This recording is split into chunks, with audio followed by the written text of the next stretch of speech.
and it seems like old times, doesn't it? Now you're talking playoff football. I'll tell you. All right, DJ, unusually balmy day for this time of year in this part of the country, and even more importantly, there is no wind. Very little to speak of. You know, and I'll tell you, when you get to this thing where the winner is going on to the championship game and losing that, it doesn't make any difference what the heck kind of field it's on. That is very true. I think these two teams, I really do, I think they could go out and play in the parking lot. The Eagles kick off. They have an outstanding record when they lose the toss, which they did because they're kicking off. This is Ron Dixon with some room, and Dixon can fly away from Akers, and he's gone. He's not going to be stopped by anybody. What a way to open up a playoff game. The Giants. Ron Dixon from 97 yards. Nobody came close. What an alley he had. Ron Dixon, the fastest Giant of them all. If you want to get the ball in someone's hand that can take it all the way, it's Ron Dixon. 97 yards. He just catches it inside the 5-yard line, starts up the middle, picks up a couple of good blocks there. There's no way Akers is going to tackle him. And at this point on, that's just Ron Dixon and his speed to the end zone. What a way to start a playoff game. 7-0 Giants. Pete Monty. If there was such a thing as a key block, it was by number 51 in blue. And he gets it right there. Yep. And from this point on, he knows when he gets one-on-one with a kicker that he's going to win that battle. And after that, again, it's just his speed. And he can fly. And you know he's going to be excited, and this whole stadium is excited. They didn't even get seated before the Giants are on the scoreboard. Now he has to go and talk on the telephone and tell them what he just did. Get his breath. Jim Fossil is right there and wants to hear all about it. Ron Dixon's had some problems with being on time and missing some meetings and so on, and been in the doghouse a little with Jim Fossil. Watch Dixon here. He's going to go right to the camera. In fact, he kind of stuck his head in there. He wanted an instant replay. Yeah, make sure that's a camera, not a heater. Yep. I want to see it again. And well, he should. 97 yards, the opening kickoff. Ron Dixon. I tell you, you want to set a tempo early, and that's what you always talk about. And it can be your offense, it can be your defense, and it can certainly be your special teams. You got to look at Donovan McNabb. He is the Eagle offense, and he'll get his chance now. I coached a playoff game once against the Miami Dolphins, and the same thing happened. We kicked off the opening kickoff, and they returned it all the way. Brian Mitchell at the 9 takes Dairisso's kickoff, and he's got some room. Mitchell, good return to the 36. Dave Thomas made the hit that brought him down. Let's look at the Eagle offense. Thomas and Runyon, the tackles. Wilburn and Jermaine Mayberry, the guards. Bubba Miller's the center. Two good tackles. Small, Warren, Martin, Chad Lewis headed for the Pro Bowl, and Charles Johnson playing with a sprained ankle. Follow the directions of Donovan McNabb. 75% of the Eagle offense. Look at this formation. The two tight end, two wide receivers are stacked out there. McNabb. Complete to Lewis, and let's have a look at the Giants defense. The front four: Jones, Hamilton, Christian Peter, and Michael Strahan. Three linebackers: Jesse Armstead, Mike Barrow in the middle, and Ryan Phillips. Sehorn and Thomas the corners. Sean Williams having a great year, and Sam Garnes. The two safeties, 2nd and 4. Lewis in motion. Warren gets the carry. Doesn't get much.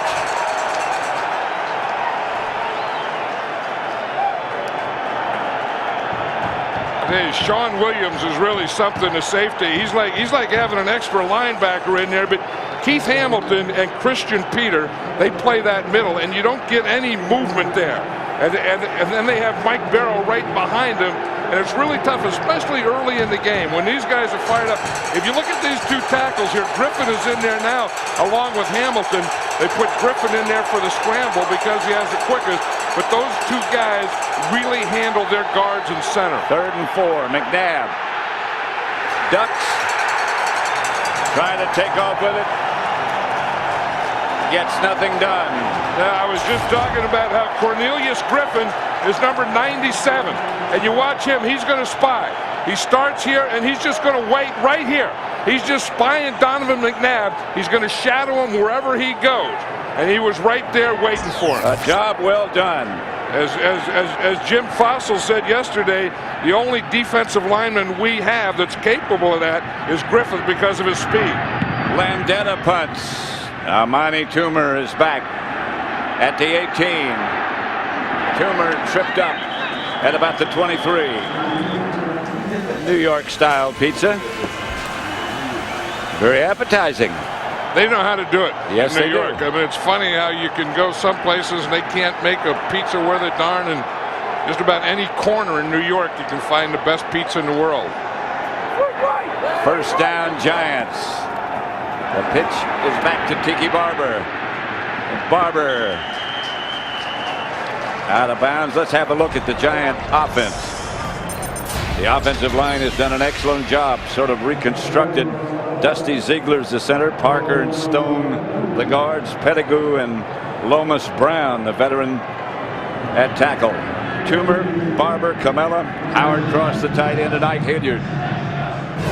Jim Johnson, the defensive coordinator for the Philadelphia Eagles, says the guy they have to stop today is Amani Toomer. He said, in fact, we're going to double him the whole game. That's the first time I've heard that said about a Giant receiver that I can ever remember. In a long time. Here's the reverse to Amani Toomer. And he got enough, I believe, for a Giant first down. Let's look at the Eagle defense.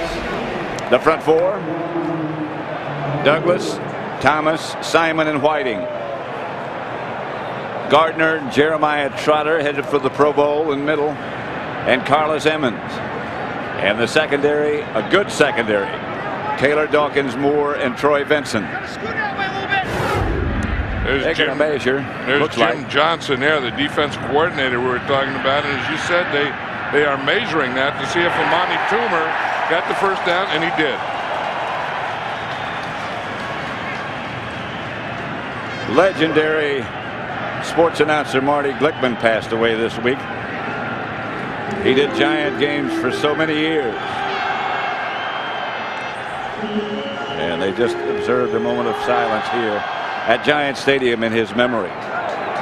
He was the voice of New York for a long, long time. Tiki Barber back in. Collins swings it out to Barber.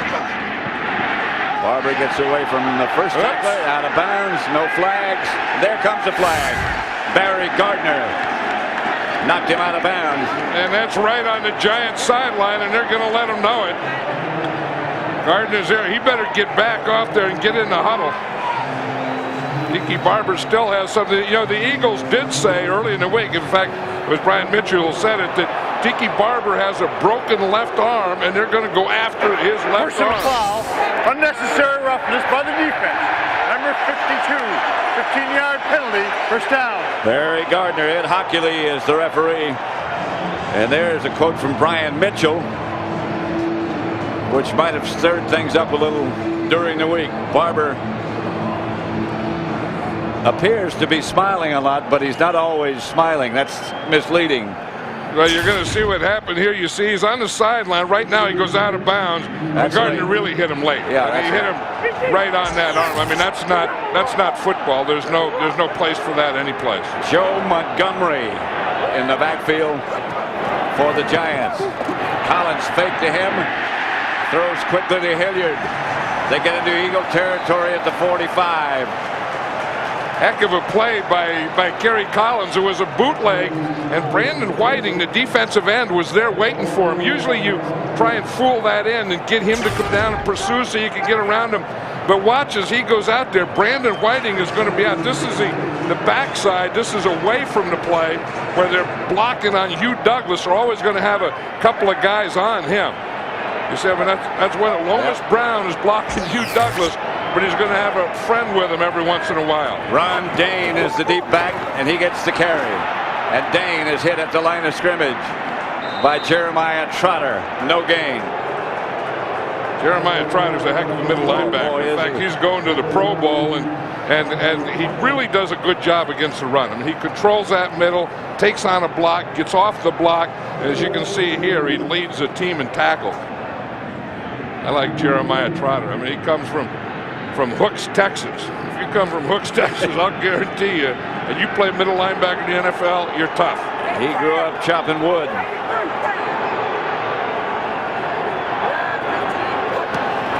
Here's Collins back to throw. Batted down by Corey Simon. And it brings up 4th for the Giants. They'll have to punt. That's the thing that they want to do. You know, is first of all, you'd like to sack a quarterback.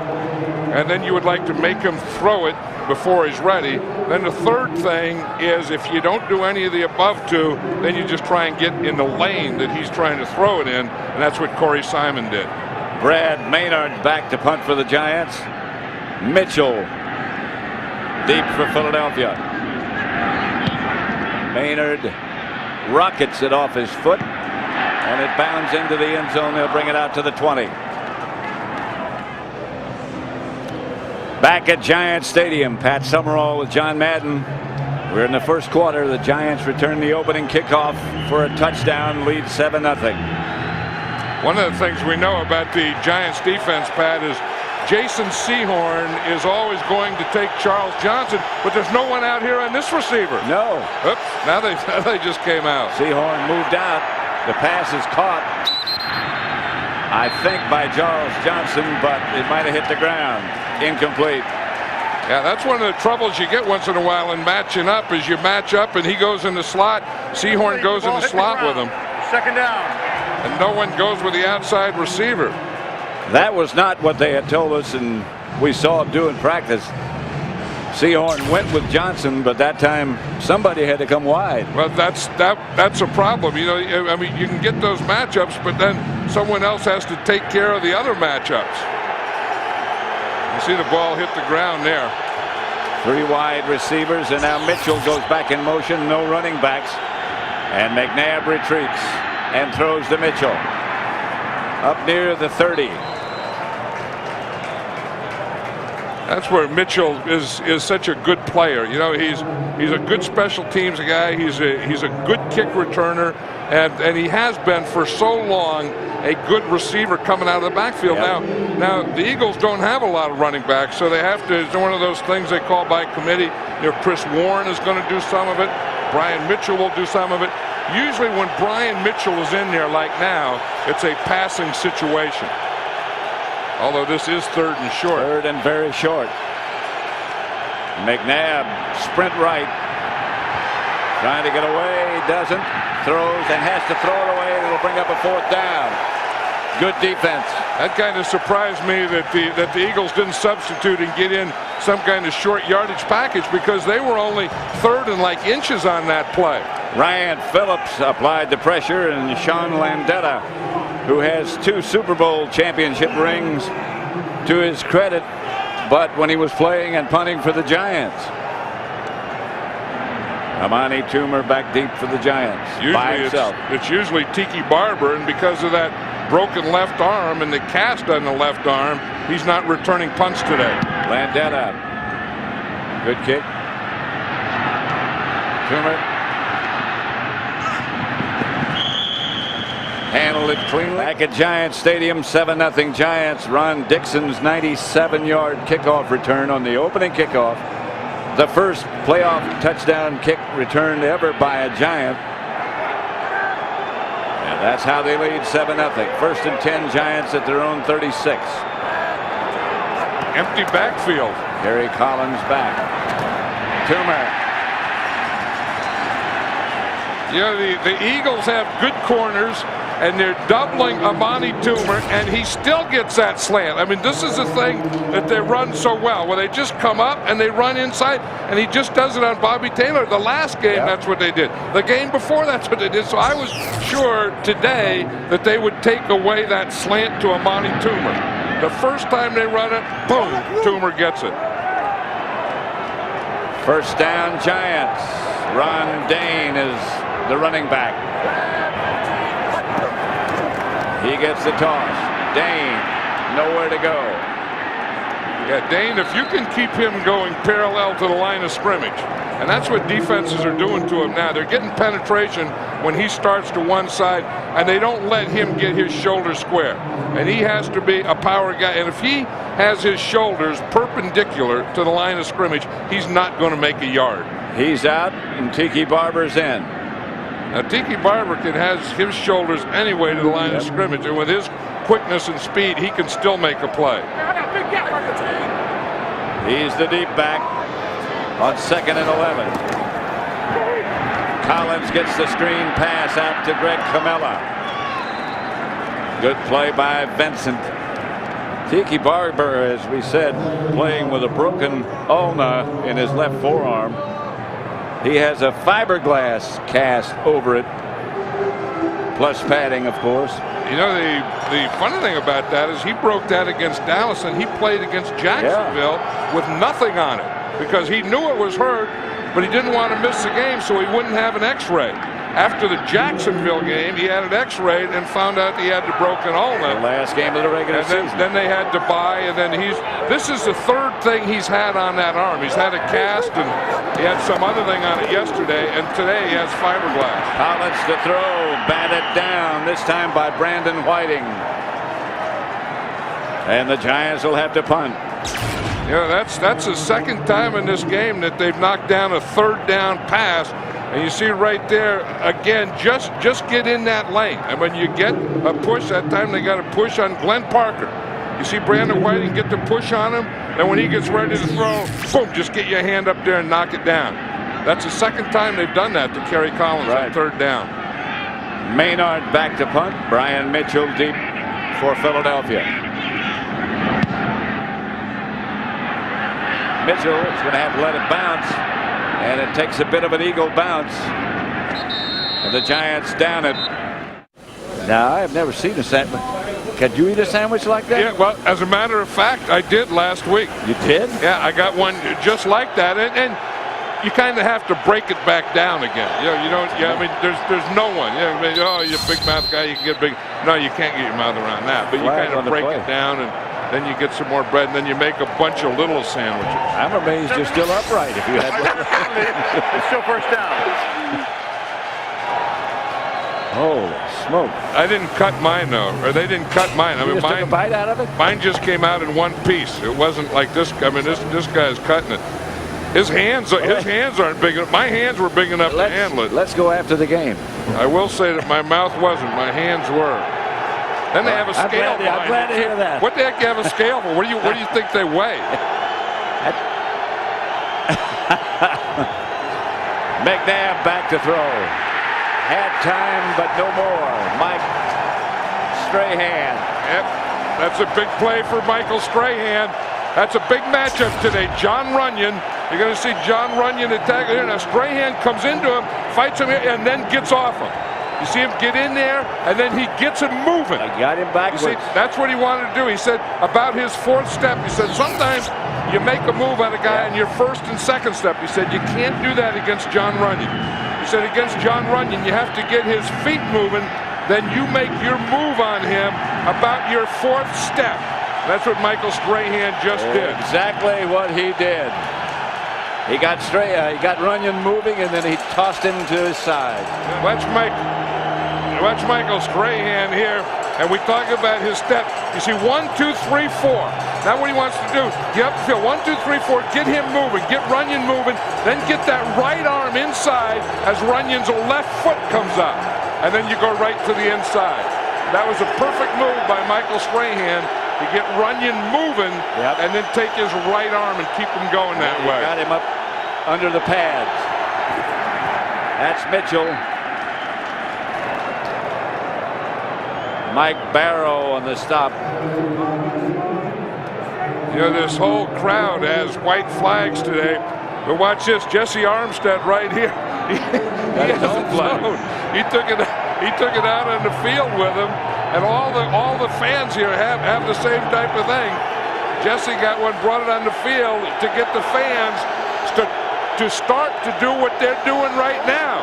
3rd and 15 at the 18. McNabb back to throw. Deep. Incomplete. Nay Brown was the intended receiver. Couldn't hang on. And that was one of the places they want to work. If there is a corner they want to work on, it's Dave Thomas right here. They think that they can get some things on him, although he had some help to the inside, so he could play that one a little tighter on Nay Brown. That's a good throw by McNabb and should have been caught. That should have been an Eagle first down. Landetta skies this one, not his best effort. That's Ike Hilliard who makes the catch and gets to midfield. The NFC Championship game is on Fox. John and I will be there.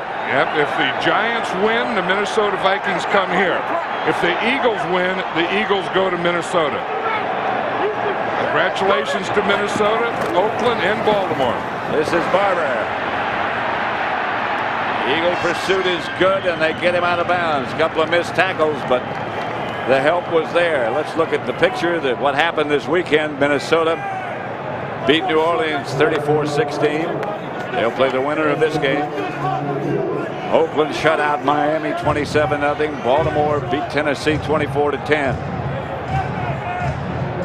Moss was a hero. Torrey James for the Raiders. Ray Lewis for Baltimore. None of those really surprised except maybe James. Yeah, I mean, if you know the defensive backs the Raiders have, you wouldn't expect it to be Torrey James, but they did a great job on offense and defense. They really did. Collins gets it out to Dane. That's only the 4th pass he's caught this year. You know, one thing, the Eagles are kind of playing a solid defense. They're not blitzing because Jim Johnson wants to see what the Giants are thinking about, you know, and how they want to play. So they're just playing base defense. They haven't blitzed yet. And in doing so, they're allowing them to double team Hugh Douglas, to work on Hugh Douglas. And look at the time Kerry Collins had. I mean, he has so much time. He looked for like 5 receivers before he brought it down to Ron Dane. Good work by Lomas Brown. 3rd and 6, and here comes the blitz. Collins gets it outside. That's Ike Hilliard, and there's nothing there for Ike. Troy Vincent up in a hurry. That was their first blitz there, Pat. What Jim Johnson wanted to start this game is very base. If you look, they had 13 plays, and on 12 plays, they didn't blitz. That was their first blitz. He said he wanted to see what formations the Giants had in mind for today, because over the other 2 times, you know, Sean Payton, the offensive coordinator of the Giants, has kind of caught him with some formations and some shifts, and he didn't want to be caught early in this game. Just over 3 minutes left to play in the first quarter. The Giants leading 7-0. Maynard's kick is a honey. But it takes an Eagle bounce if you're looking for it to go in the end zone, because it went in and out. Tonight at 8 p.m. on Fox Sports Net, on your local cable or satellite provider. The Eagles, no running backs. McNabb outside. Cecil Martin, a couple of jukes that don't take. Armstead made the stop. Yeah, and that's the thing when you have a guy like Jesse Armstead that can go out there and cover. We look out here, there's no one out there, and finally Jesse Armstead gets out there, and that's why the ball went out there so quickly, because when Donovan McNabb looked out there, there was no one on Cecil Martin. 2nd and 6.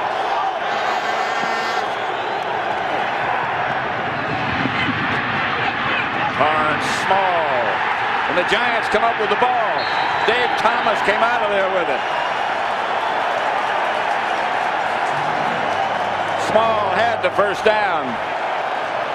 Hey, this is what the Giants need. They start off with a great kickoff return, and then they get the first turnover. As you say, Torrance Small has it. then he goes to put it away, then it's on his side there, and then he just gets hit and it gets knocked out. Comes back to Thomas. Sean Williams was the guy that knocked it out. He's really been an active safety, not only in the run, but in the passing game. That play there was about Sean Williams. It's inevitable that turnovers are going to happen. And when they happen against you, it's just not your day. Well, this is the third game that these two teams have played, and the Giants haven't had a turnover yet. Collins back to throw it. Throws it out to Tiki Barber. Good defense again by the Eagles. And I'll tell you, good pass protection by this offensive line. If there's anything that you can see early here, it's that the fact that the offensive line of the Giants really have this defense of the Eagles under control. Because look at the pocket here. Look at the time Kerry Collins had. I mean, his problem is not that he's being rushed. His problem is that no one was open a few times. That was Jeremiah Trotter again who made the stop with another good play.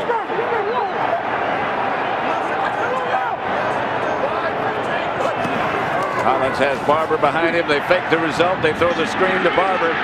Well set up. Tiki Barber has the first down. Giants at about the 22-yard line of Philadelphia. Hey, Tiki Barber's a tough little guy. I mean, you get out there and you know that you have to be quick when you're that size. They fake the reverse and then they throw the screen here to Tiki Barber. He gets a good block by his guard, Ron Stone, out there leading him. But I mean, when you play this game and you play as many games as Tiki Barber does, you have to be tough. And then when you're playing it in a playoff game with a broken arm and you can only carry the ball in your right arm, you can't switch it. You're something. His place has been taken by Ron Dane, and this is Dane for a couple. Barry Gardner made the stop. They're getting good mixture in there. And if you're going to run Ron Dane, this is the place to run him. This is what I'm saying. You just take him, let him get his shoulder square like it is there. Then he can make a little cut right or left. He's not as good when he goes outside the tackle. 2nd and 6. Dane remains in the Giant backfield. Dane is either good to run inside or to play fake to and throw the ball. Collins starts Hilliard in motion. Fake to Dane. Looked outside, throws upfield. Incomplete. Greg Camilla was the intended target. Yeah, because sometimes we were just talking about that. You say, well, why don't they put Tiki Barber in on 2nd down? And I think that when Tiki Barber's in there, you expect pass more. When Ron Dane is in there, you expect run. So therefore, you're either going to run it to Ron Dane, or on that play, you fake it to Ron Dane, make their defense think that it's going to be run, then you go play fake. Sean Payton, who calls the plays for Kerry Collins for the Giant offense. Barber is back. Giants have been 0 for 3 on 3rd downs. This is Barber. And he is stopped at the line of scrimmage. Nothing doing. Good play again by the Eagle defense. That's the end of the first quarter. Hey, look at this. We knew it was going to be a defensive game, and if it weren't for that first kickoff return by Ron Dixon, we wouldn't really have much offense. Look, there's been 75 total yards offensively, 4 first downs, and those were all by the Giants. 0 for 7 on 3rd downs, and there's been 6 punts already. First quarter, and that's kind of what you expect, and that's why I think that first kickoff return was such a big thing, because this isn't going to be a high-scoring game, and this field goal is also a big play. 37. There's the wind direction at the bottom of your picture. This is 37 yards out for Brad Daluiso, and he's right down the pipe. 10-0 Giants. You like duck?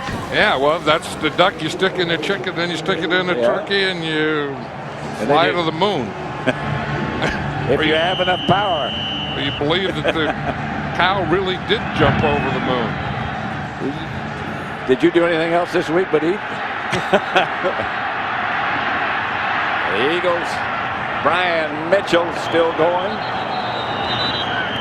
Brian Mitchell talks a lot, but he plays a pretty good game as well. Yeah, he's a tough guy. I mean, he's not only an offensive guy, but he's a special teams guy and good tackler and all these types of things. And you look at this Eagle offense, and The last time they played the Giants, their receivers really killed them. They dropped 8 passes.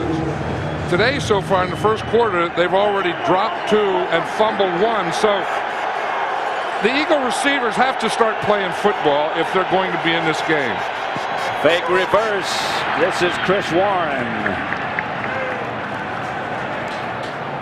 Near first down yardage, but not quite.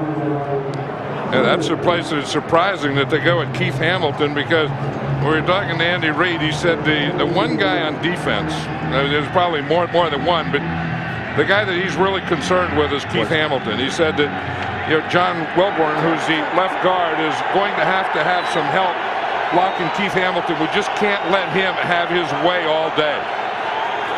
McNabb out to Johnson.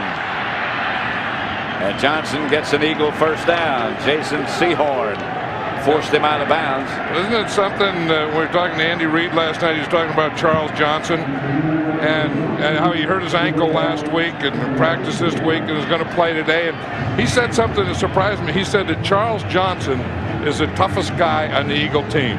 Coy Detmer just checked into the Eagle huddle. This is a trick play.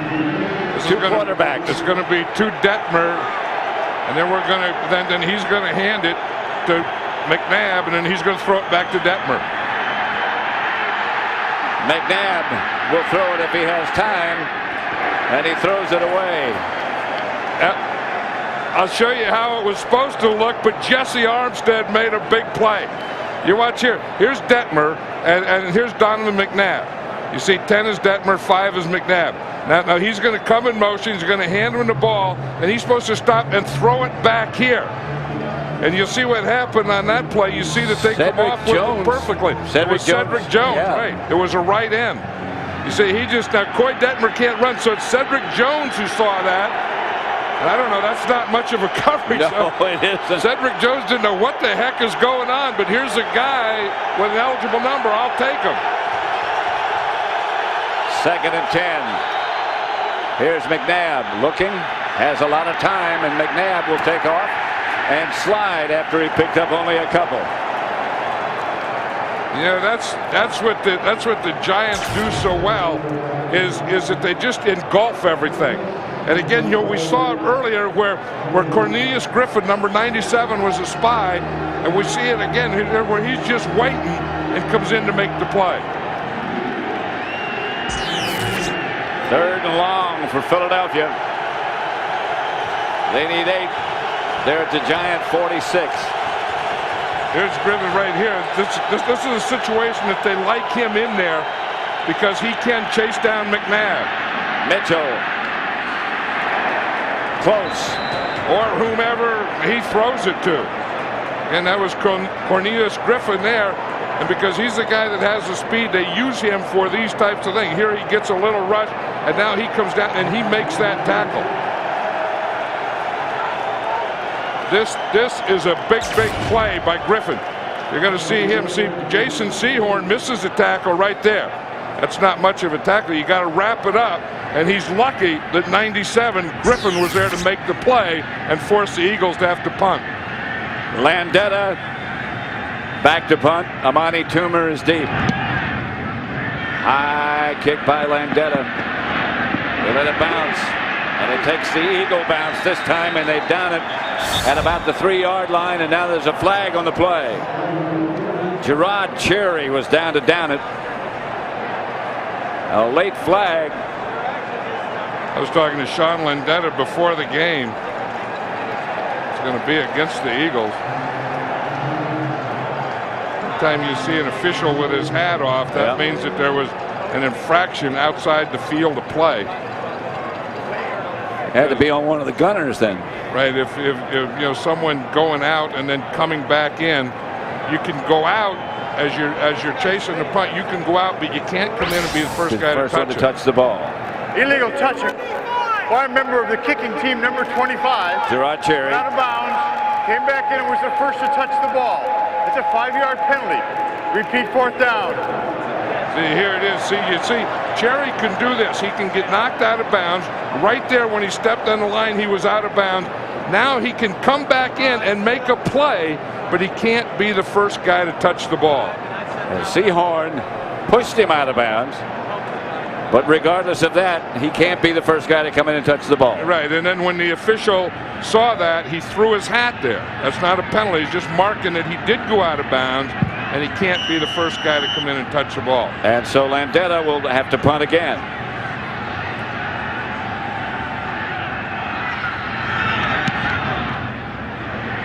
A hanging kick. Toomer signals fair catch. The Giants get 10 or 11 yards. 10-0. The Giants over the Eagles. The winner plays the Minnesota Vikings. Barber went in motion. That's Greg Camillo getting his token carry. Did you hear that, though? The Eagles knew that because they were yelling, run, run, run. And then when Tiki Barber ran out, they called trap, trap. So the Eagles knew that formation with that play that was going to be a track to Camillo, and they just played it. Luke Pettigrew, number 77 in blue, is the man down. Those traps up the middle between Hollis Thomas and Corey Simon. Simon has had a heck of a year. A rookie, and he's a good one. And he's going to be a good one for a long time. I mean, Hollis Thomas is more of a run stopper, a plugger. But Corey Simon is one of those guys that can plug the run and also be a big pass rusher. Rosenthal has replaced Pettigrew. They're cutting the tape off Luke Pettigrew's ankle. You're going to see him right here, and you'll see what happens. Hollis Thomas rolls up on his left leg. See, that's the toughest thing as an offensive lineman. That's how I got mine. I mean, you're blocking, and you don't see or feel that stuff roll up behind you, and there's nothing you can do about it. Not a thing. Camilla moves around. The handoff is to Barber. Straight ahead. Good yardage for Tiki Barber. Barry Gardner made the stop. They just put Mike Rosenthal in there at right tackle and ran right between he and Ron Stone. You're going to see the blocking right there. You see it's just a trap. They take the tackle to the inside, the end to the outside, and lead through in the backer. See, the tackle goes in, the end goes out, and Camella leads through in the backer. That was very close to a gimme by the Eagle defense. Like you diagram it. Ron Dane is the deep back. Dane gets the carry, and Dane comes out of the pack. Dane to the 45. Stopped by Damon Moore. Again, Rosenthal does a good job here because the end can't go up the field. You see, when this end goes up the field, if we can stop it right there. You see, he gets too far up the field, then you do this. Now you're giving him the hole right there. You see, that's a gimme hole there. When you get the end, defensive end going up the field, you pin the tackle there, then you get the hole laterally. 18-yard gain for Dane. 1st and 10 Giants. They run it again. Dane again. And another pretty good block by old 78 Mike Rosenthal there. This is what it looks like in the umpire cam right here. You see, right here he's going to get the block right there. Rosenthal does on Trotter. See, and that's just enough. He gets number 54 Trotter right there. And that gives Ron Dane just a hole enough to get through. 2nd and 6. Tiki Barber in the Giant offensive setup now.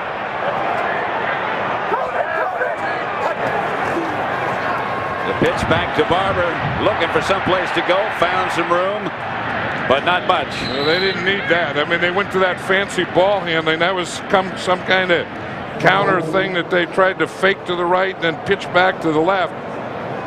One thing that Kerry Collins said that he learned early after they knew that Tiki Barber had a broken arm is don't give him the ball low. On the pitches all have to be up high around his numbers. He said he tried earlier and he pitched them low, and he said the ball just went on the ground. So he said any time with that broken arm that I'm going to pitch, I have to pitch it high. Collins back in the shotgun formation. Back to throw and throws upfield. The pass is caught by Ike Hilliard. And Hilliard crosses the Eagle 30. I'll tell you, Gary Collins is really playing with confidence now, and he's getting great pass protection. You know, we know that Lomas Brown is on Hugh Douglas, and Hugh Douglas is their biggest pass rusher. But watch him here. Boom, boom. He gets a little thing there, and he has had a little help. But Hugh Douglas hasn't made a tackle today. And Lomas Brown, the old 16-year vet, is a big part of giving Kerry Collins this type of protection so he can throw these types of passes. 23-yard gain by Hilliard. First down, Giants. Collins calls a timeout. Collins looks like a different guy, though, when he has confidence. Really does. And he has it today. There's Mike Mamula, the defensive end of the Philadelphia Eagles, that they're taking off in the cart. Camelo is the man on the move. The handoff, reverse coming. They drop it, and the Eagles have the ball. Hollis Thomas dropped on it. You know, and they were playing so well, they didn't need the tricks. Yep. The Giants didn't need it. They had first down. They had good field position. They had everything going their way, and they go for the trick. What they do is they hand to Ron Dane here, and then he hands up. That's tough. I mean, anytime you have anyone other than the quarterback hand off the ball, you're taking a big risk. And at that point in the game, with this score, and that point in the field, there was no reason to take that risk. That's a big break for the Eagles. They finally got a turnover. First and 10 at the 37 for Philadelphia. That's their first turnover in 10 quarters. Chris Warren, the ball carrier, doesn't get much. They said on Mike Mamula, Pat, that it's a foot injury, and they're taking him in for x-ray. He's had those problems throughout the year. Yeah, in fact, he wasn't, even starting anymore. Brandon Whiting has been starting the last couple of months at that left defensive end. Second and 8.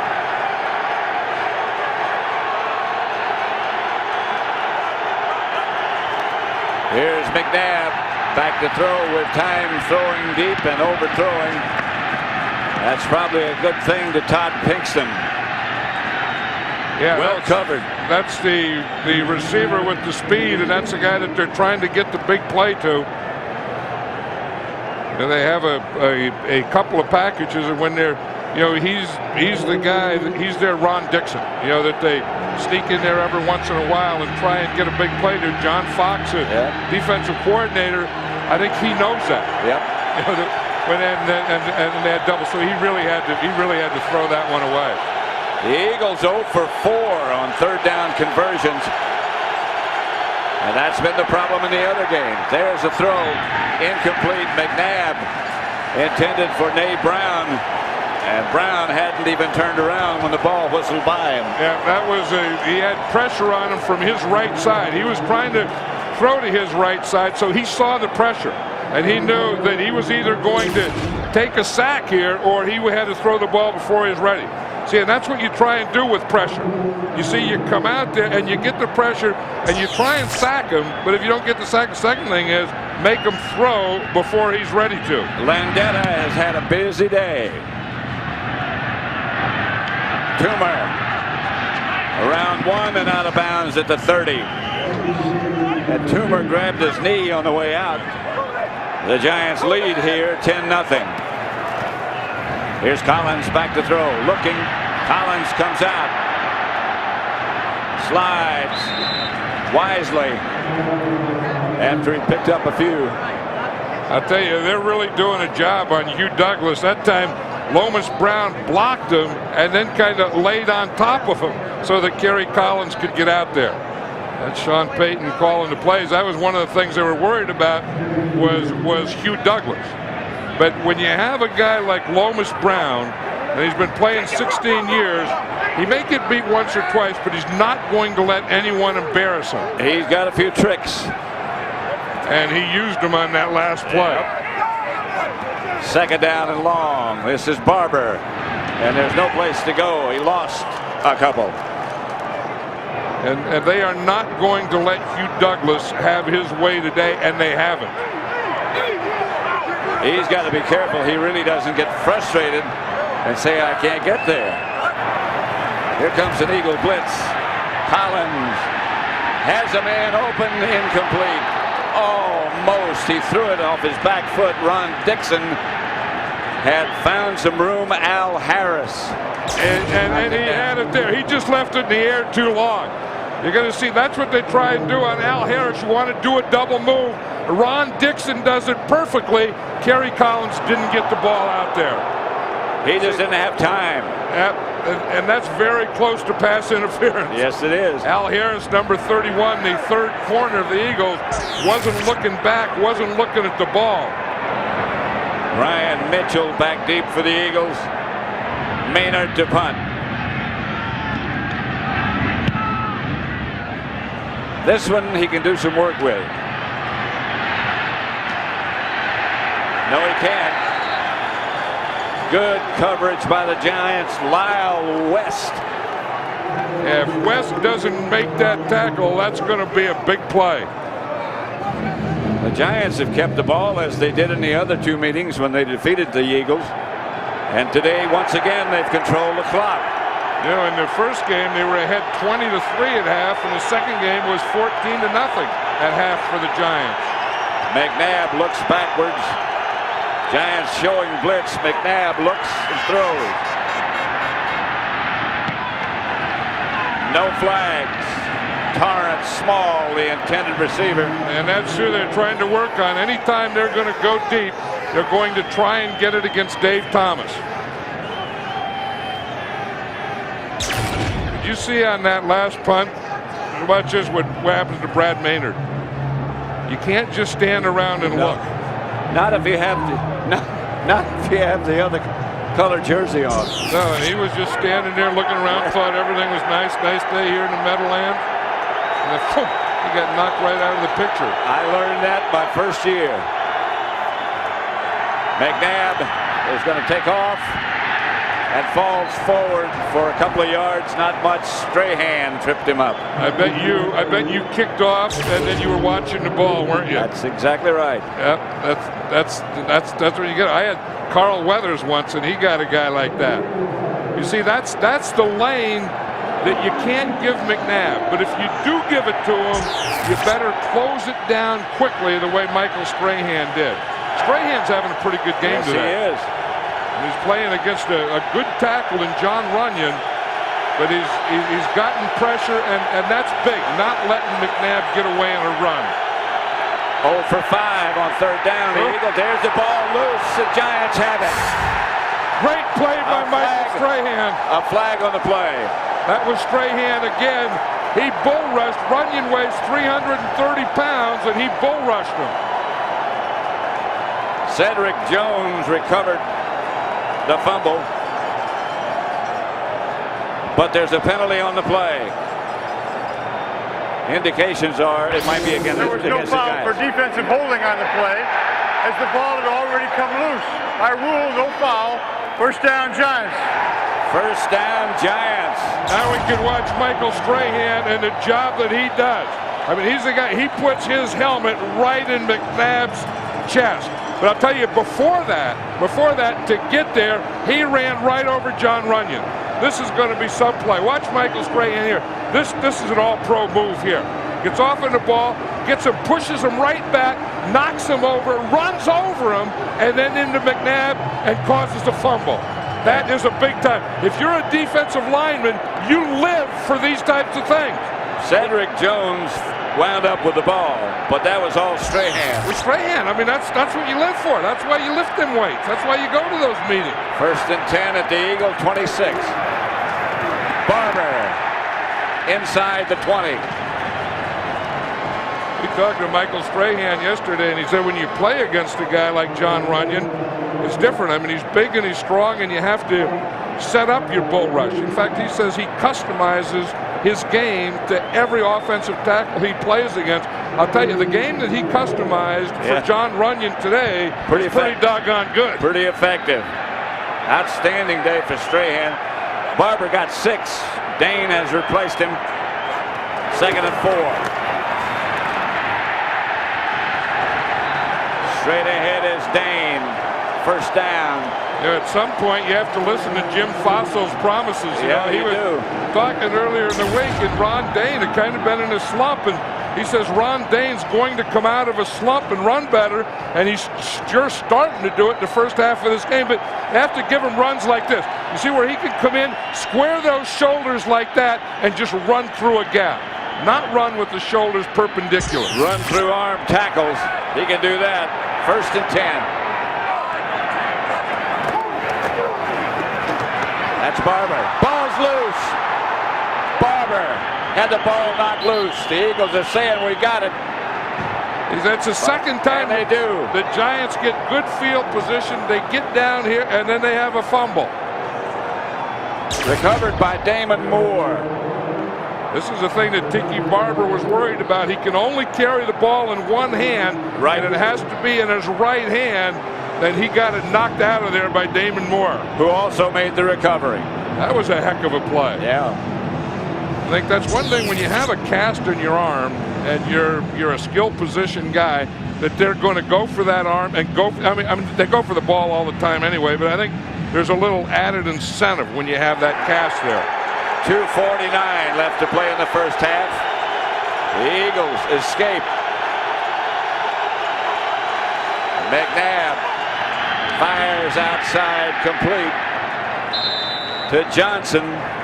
Well, I'll tell you, Strahan is really having his way with John Runyon. And John Runyon's a good tackle, but he's just pushing him around. Watch what he does here. He starts outside to make him move, and then he's going to give him that hump. You see, you start out there, then you move him, and just go right inside of him. John Runyon, he has his hands full today. Yes, he does. And he's a big guy and a good tackle, as you say. I might have to think of giving him a little help over there. 2nd down, the Giants show blitz for a moment. That's Mitchell. Mitchell out to about the 25.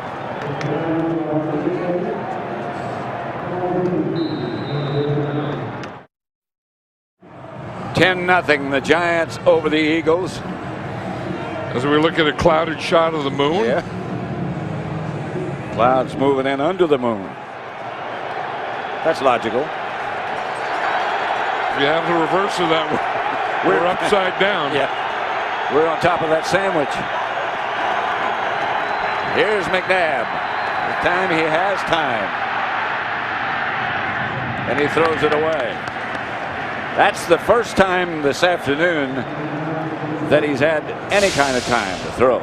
Yeah, and you can see, Donovan McNabb is only a 2nd-year quarterback in this league. Andy Reid has done an excellent job with him, but at some point when you can't get anything going, frustration sets in.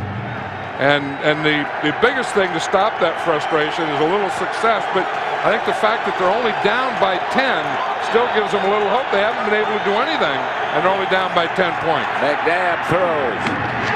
And the pass is almost picked up. It is picked up. Sehorn came up with it. Jason Sehorn is going to take it in.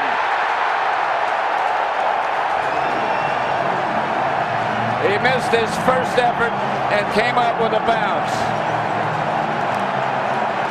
And that's a frustration we're just talking about. Your time is a little off. You start to force things.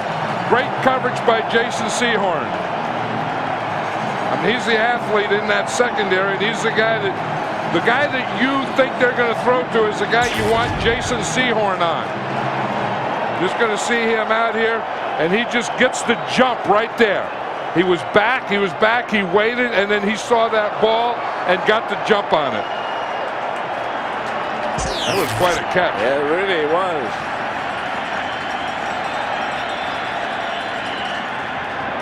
This may be, they're going to review it. The field. Yep. If they had kicked the extra point, they couldn't do this. They're reviewing. I didn't think that the ball hit anything, and he's not touched, so he's not down by contact. The ball never hits the ground. There's no contact of him. He catches the ball. The first guy that touches him is his own guy, so that has to be a touchdown. And I never did think that the ball hit the ground. This is an official's review. Yeah, the last 2 minutes of a half or the game, it's the official's review, not the coach's. So I don't know what the officials thought they saw up there. Well, that second look we had at it was better than the first look we had. I mean, there could have been a couple things. One, that they thought the ball hit the ground, or two, that they thought someone touched Jason Sehorn and he was down by contact. But as we saw the review there, well, let's look again. You see, nobody touched down him. there. The ball hasn't touched the ground. Still doesn't touch the ground. Bat in the air. Sehorn still not touched by an opponent. That's a heck of an effort. And now you got to play. That is one heck of an effort by Jason Sehorn. When you put the baseball cap on and get the smile, I think he knows that it's not going to be overturned. After reviewing the play, the ruling on the field stands as called. The defender intercepted the ball before it hit the ground, was not touched down by contact, into the end zone, touchdown. So touchdown by Jason Sehorn from 32 yards away. A kickoff return of 97 yards by Dixon, and a 32-yard touchdown run by Sehorn after an interception. And look at this crowd now. Doesn't this remind you of 1986? Oh, yeah. The Washington Redskins, the championship game here against the Giants, and the feeling in this stadium feels like that. Seems like we never left. The extra point is good by Daniel Iso.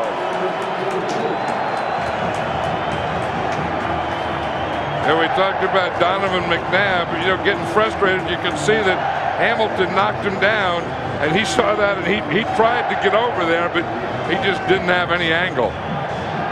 But that was a great play by Jason Sehorn. That was one heck of a catch. Yeah, great play. That's all you can say about it. Did you play with that guy there, that old number 7? I may have. Fossil's outstanding men. I'll tell you, there's Tiki Barber's brother, Rondé Barber, twin brother, Rondé Barber. The cornerback for the Buccaneers. Yeah.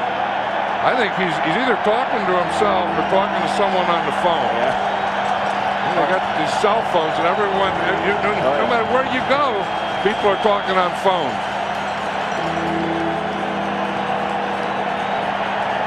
Kick return for a touchdown, a field goal off an Eagles fumble, and that interception returned for a touchdown by Sehorn. That's gotten the damage done for the Giants, who lead now 17-0. Yeah, and the Eagles just don't have enough offense to overcome those types of things. And this place, just before halftime, is going nuts. Everyone is standing. Plus, the Eagles played last week and the Giants didn't. Yeah, and plus these fans know, and these players know, and these coaches know, if the Giants win, Minnesota has to come here and play the championship game. Short kick. Brian Mitchell will return it. Mitchell cuts back and stays on his feet close to midfield. Coming up on the Visa halftime report, JB, Terry, Howie, and Chris will have highlights and analysis of today's divisional playoff games. Chris Carter is also live with us, and our Fox Sports ticker will have up to the second stats. That's all coming up on the Visa halftime report. Chris Carter had a heck of a day yesterday, didn't he? How about Randy Moss? Yeah. I mean, Both there's of the them. guy, I've always called him a field tilter, because anytime he gets his hands on the ball, it can be a touchdown.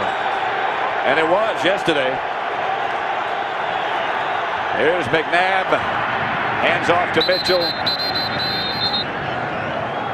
I think based on that call, the Eagles have just decided, hey, we hope nothing else happens, and let's go in the locker room at the half and regroup. Well, they're going no huddle, though. I don't think this is a field position to do that. I think they have pretty good field position. They ought to take some shots. Well, maybe he's taking one right now. This is McNabb. Pass is caught by Torrance Small. He gets knocked down hard inbound, so the clock continues to run. Yeah, I was surprised by that first down run, because this is good field position.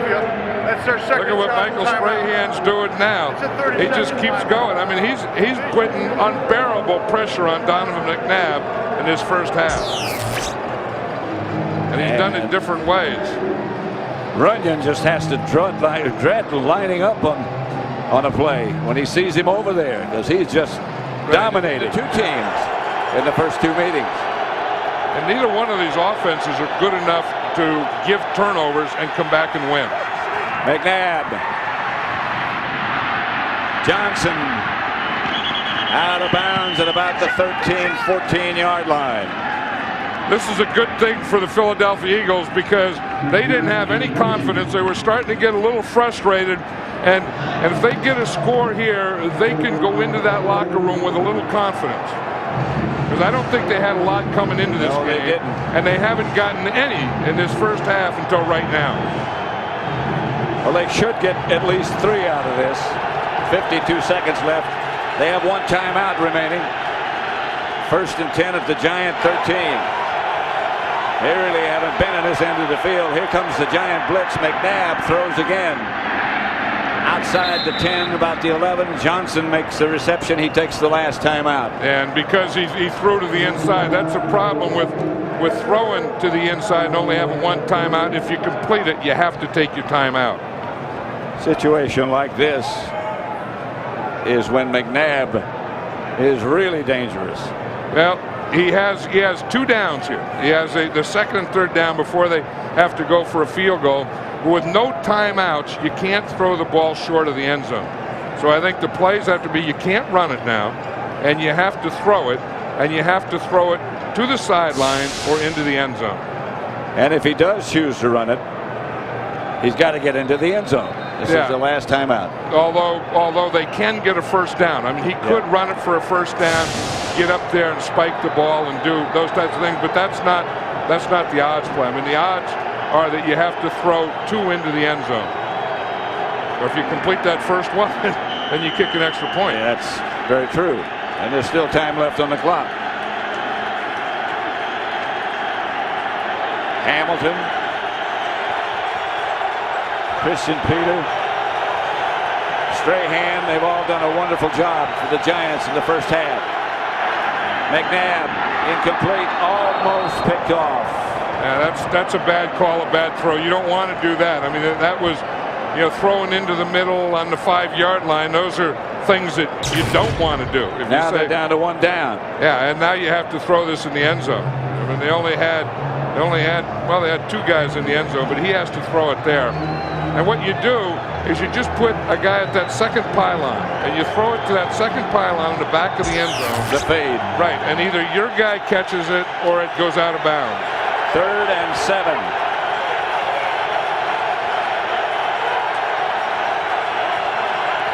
Here's McNabb back to throw. Pumps. Now he's going to take off, and now he looks backwards and fires, and touchdown. Torrance Small made a diving catch, and he didn't catch it. McNabb is still down, but there's a flag on the play.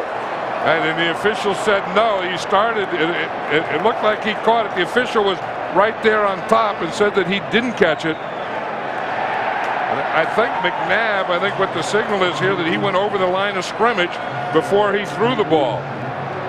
Torrance Small, carrying his left arm, made a diving effort at it. That'll be loss it down. Yep. So they'll have to pass was incomplete in the end zone. There was an ineligible man by the offensive team, number 72, illegally downfield. That penalty is declined, brings up 4th down. So here comes the field goal unit. Yeah, McNabb did run back, so it was Trey Thomas.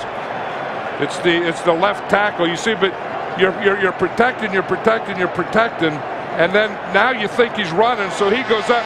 But you see what McNabb came back, and Trey Thomas, the tackle, kept going up.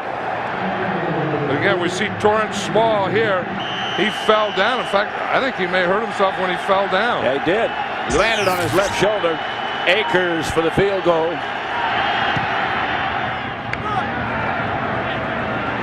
And Akers is good from 28 yards. And the Eagles get on the scoreboard. 17-3 the score. Coming up on the Visa Halftime Report, JB, Terry, Howie, and Chris will have highlights and analysis of today's divisional playoff games. Chris Carter's in the studio live, or maybe not in the studio. And our Fox Sports sticker will have up to the second stats.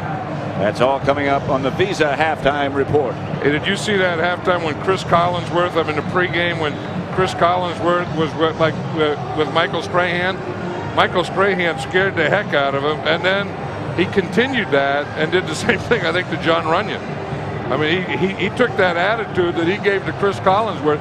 Chris didn't know what the heck to do. He scared Chris? Oh, he scared the heck out of Chris, because he told him, you guys don't respect this. You talk about it. Now you come here and try and be nice to me. Chris started backpedaling, and he got him. Strahan got Chris Collinsworth a lot like he got John Runyon. Runyon saw that? No, but he got him on that fourth step. And he thought he was going to bull rush him, Collinsworth did, on the first step. And he got him on that fourth step. Akers to kick it off. Dixon will start this one from the 7. And he's got some room again. Dixon sprints out of bounds at about the 30.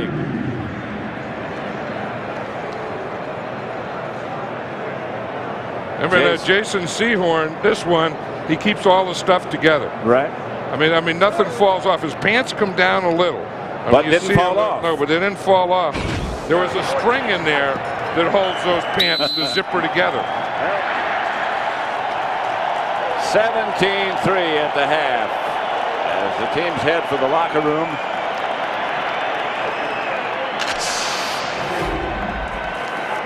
The turnovers have been the things that have contributed to the scoring. That's the end of the first half. Giant defense in this first half has played outstanding. Actually, the Eagle defense hasn't played that poorly. No, they haven't. You know, the thing that they want to do is take away Amani Toomer. Amani Toomer has only caught one pass.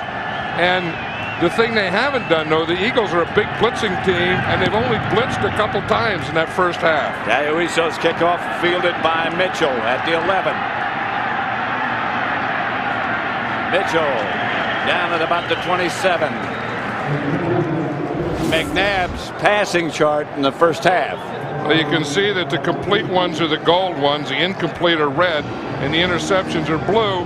And you can see, as usual, most of his passes, his completed passes, are in that area under 10 yards.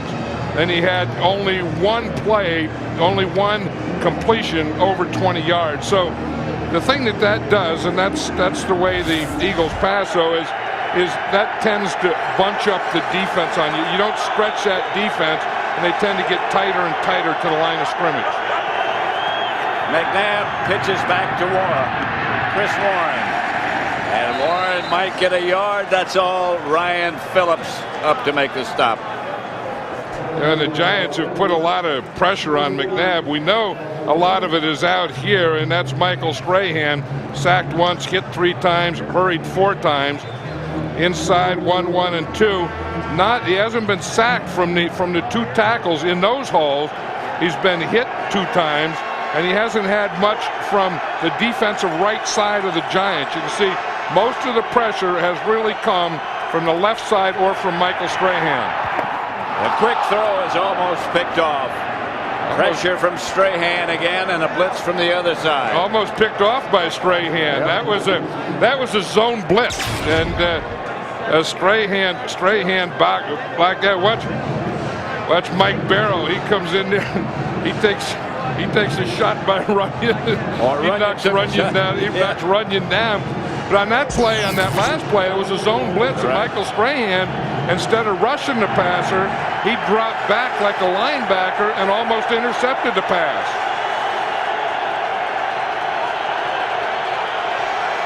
Third and 11. McNabb back to throw. Incomplete. Good coverage by Thomas. All over Nate Brown. And what they did that time is a 3rd down. They're not going to let Donovan McNabb run, so they have a 3-man line. You see, they only rush 3. They keep the linebacker, Mike Barrow, in there to just spy or shadow McNabb. They're not going to let him run and come up with a big play. 3-man rush, and you have 1 spy and 7 defenders.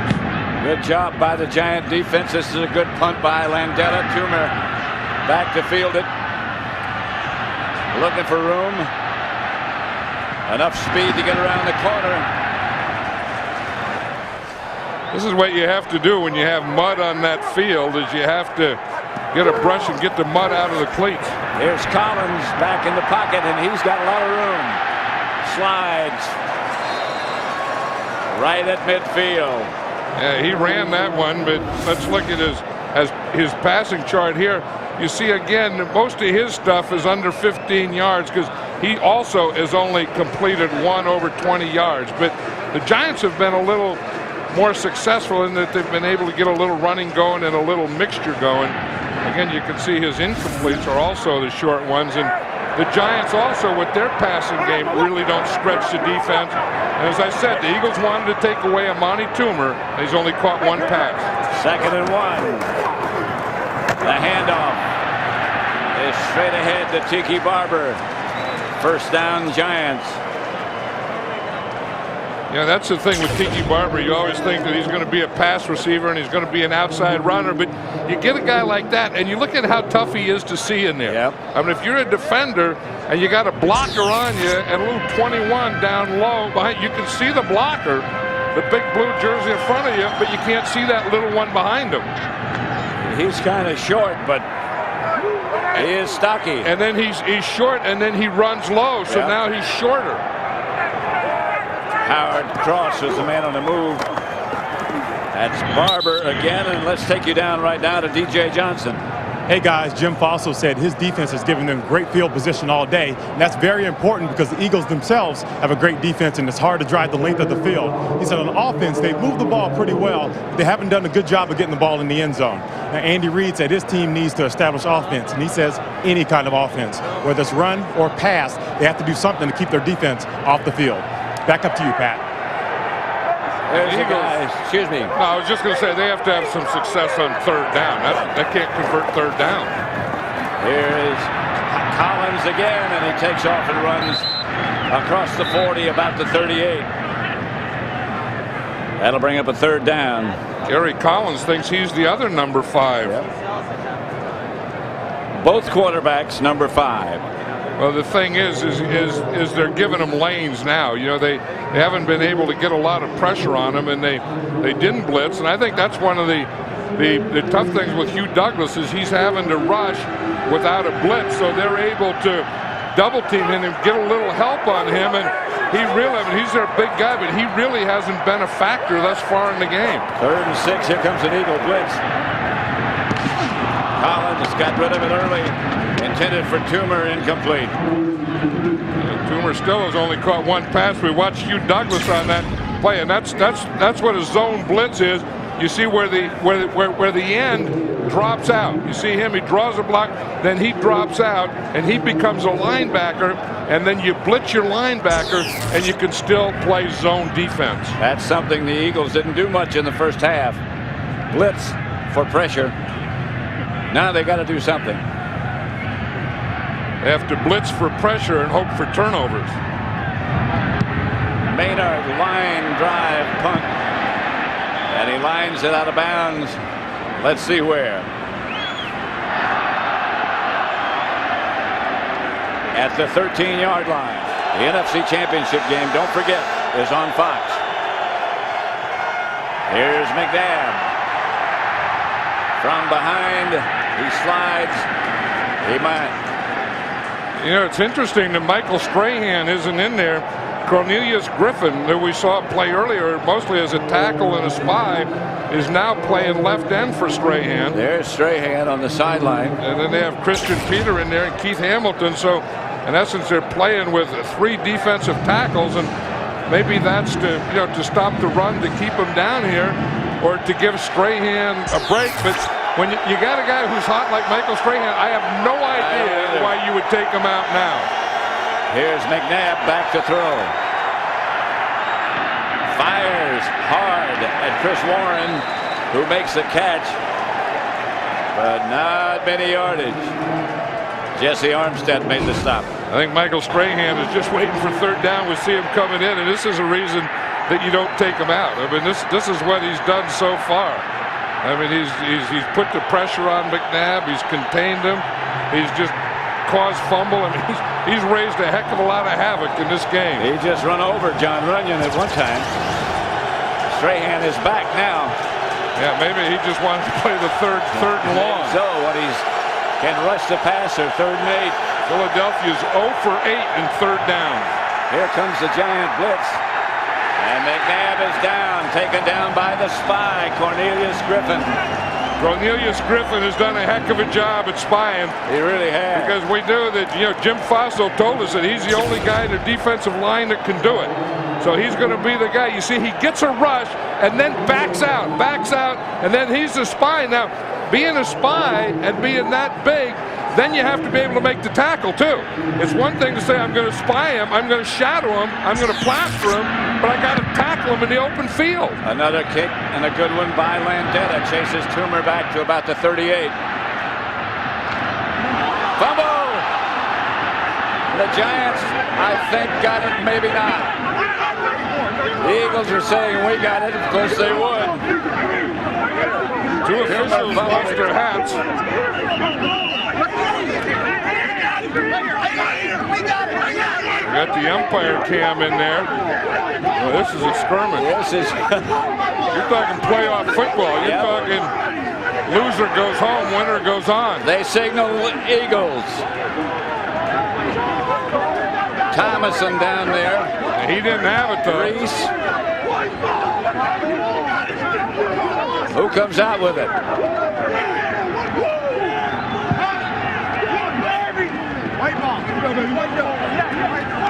I think it was Luther Broughton, but I'm not sure.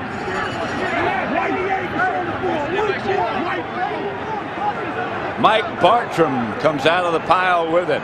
Yeah, Mike Bartram is a snapper, and he's the 3rd tight end. In fact, last week after Chad Lewis got hurt, he had to play some tight end. And he came up with a big recovery for Philadelphia. And he's the long snapper. He's the guy that started that play by snapping it and then getting down there and making the play. Amani Toomer didn't look very aggressive on that return. I mean, you got to take that ball and boom, take it up there and get that, but you can't jump and dance around and stand there and get hit like that. Well, it's sort of strange for him. He doesn't usually do that. Here's McNabb up the middle. Chris Warren inside the 20 to about the 19. This is the reason when we talk about turnovers that the Giants can't have turnovers, because it gives the Eagles a short field. And you can just see what they do with a short field. Now they got protection. Now they can run and pass. Now they can open things up a little. I mean, they're not a deep passing team anyway, but the closer they get to the goal line, the more they play Eagle offense. On 1st down, it's Warren again, and he is hammered out of bounds. Strahan led the tacklers. Warren, Strahan and Sam Garnes is up there too. I mean, this is what Strahan does well. He takes on a blocker and then comes right down the line, right where he's going. Sam Garnes, a strong safety, up to keep the containment, and Michael Strahan are running right down the line, flattening out. And now McNabb's got to throw it. He's got Mitchell in the game with him in the backfield.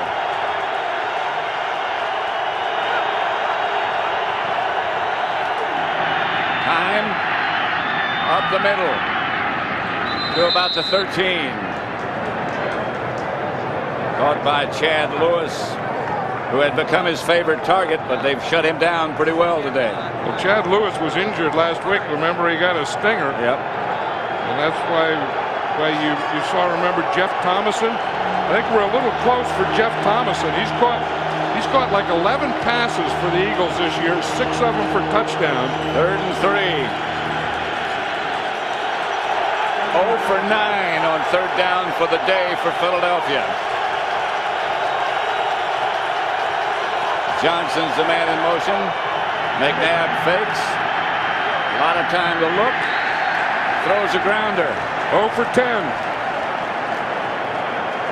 Reed wants the field goal team. He has to go for the field goal because he has plenty of time. You see, now this is what McNabb is looking at. You see, he comes off his fake and he's trying to get the ball out here. That's what he's trying to do. And then he wasn't open soon enough, or maybe he left a little early, and now he's coming back. You see, had he stayed with his original read, he probably could have completed it out there. From 30 yards out, Akers. Missed it. That's the way the wind was going. But the wind didn't affect that one. He just pulled it.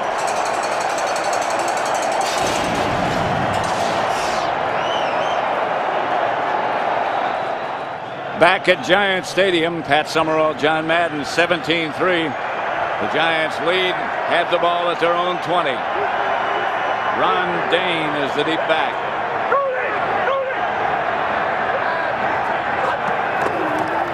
Hand off Dane.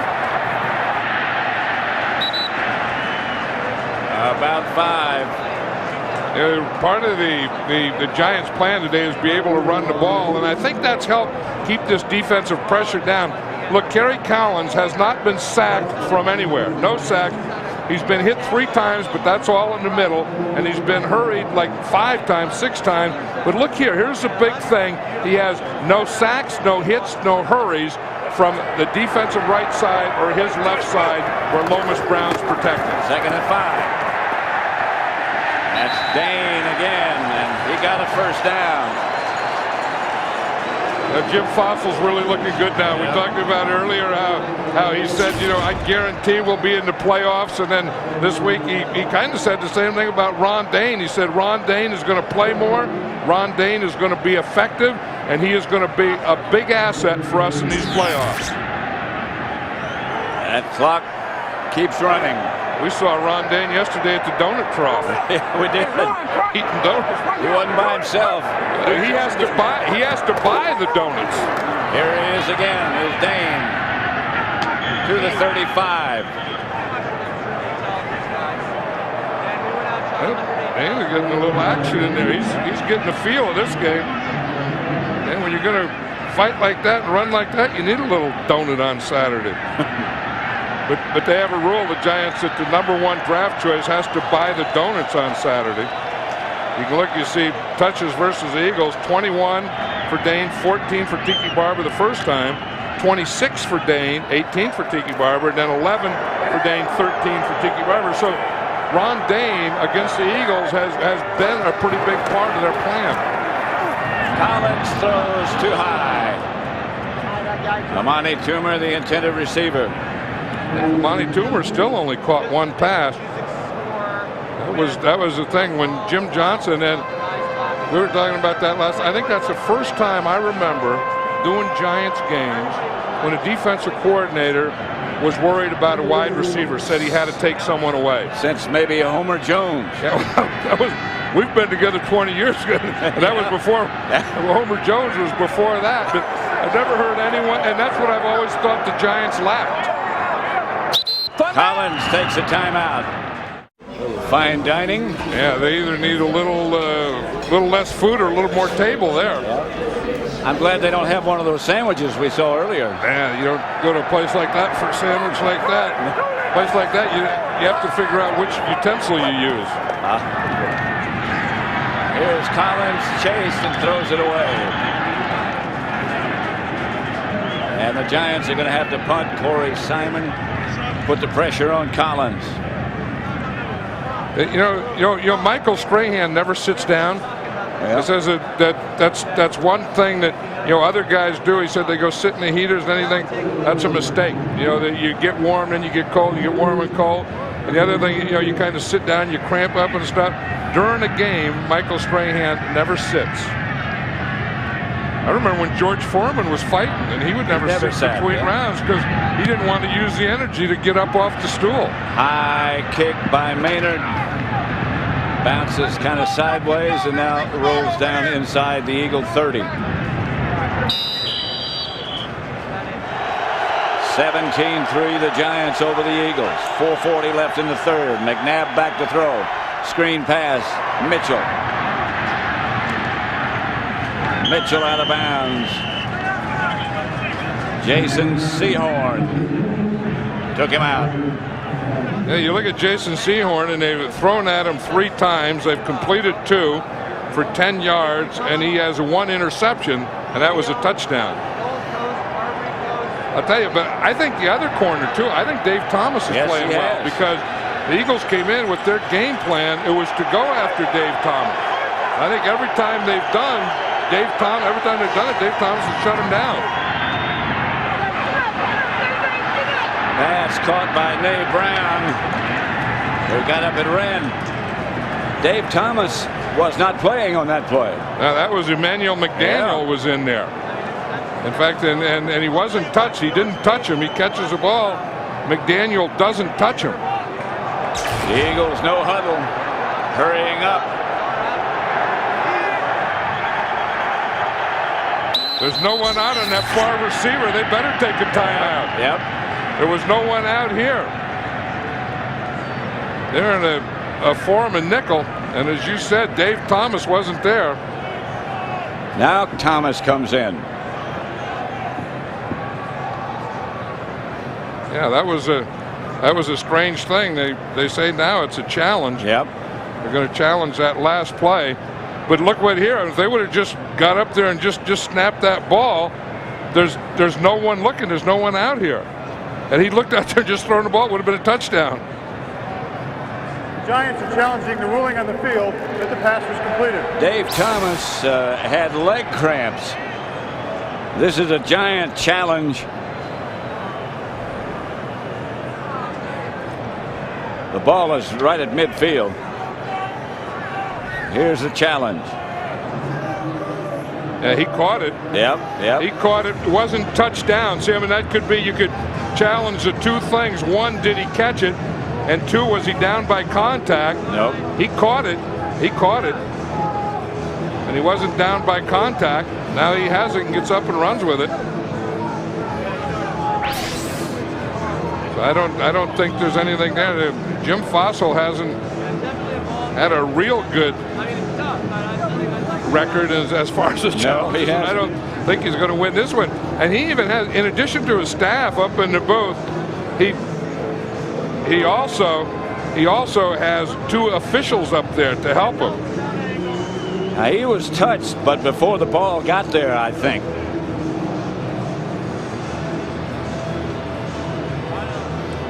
This is just to see if it was contact, because if after he catches it, he's touched, then he's down by contact. So they could rule two things. One, it was an incomplete pass, but that wouldn't be right. Or two, it was down where he caught it, down by contact. Right. I don't know what Jim Fossil or his staff challenged, but it doesn't make any difference. Whatever the referee sees on that.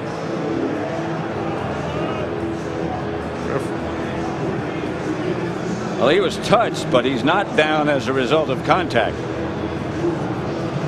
But once he has the ball, if he's touched, then that's contact. Yeah. Well, I'm not sure he had the ball when the contact was made.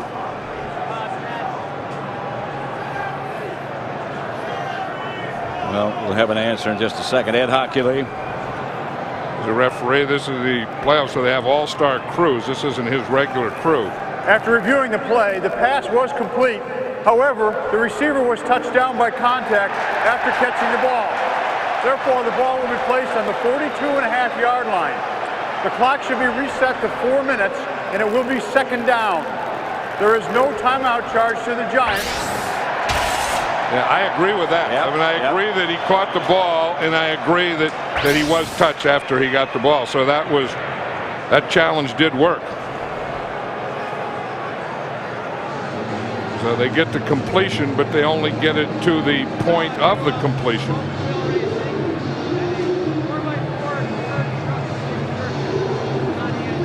I kind of think that, that this is a thing that, the challenge, the instant replay is here to stay. And they have to vote for it every year, and I think it's a good thing, and it's something that as they do every year, they'll get better at it.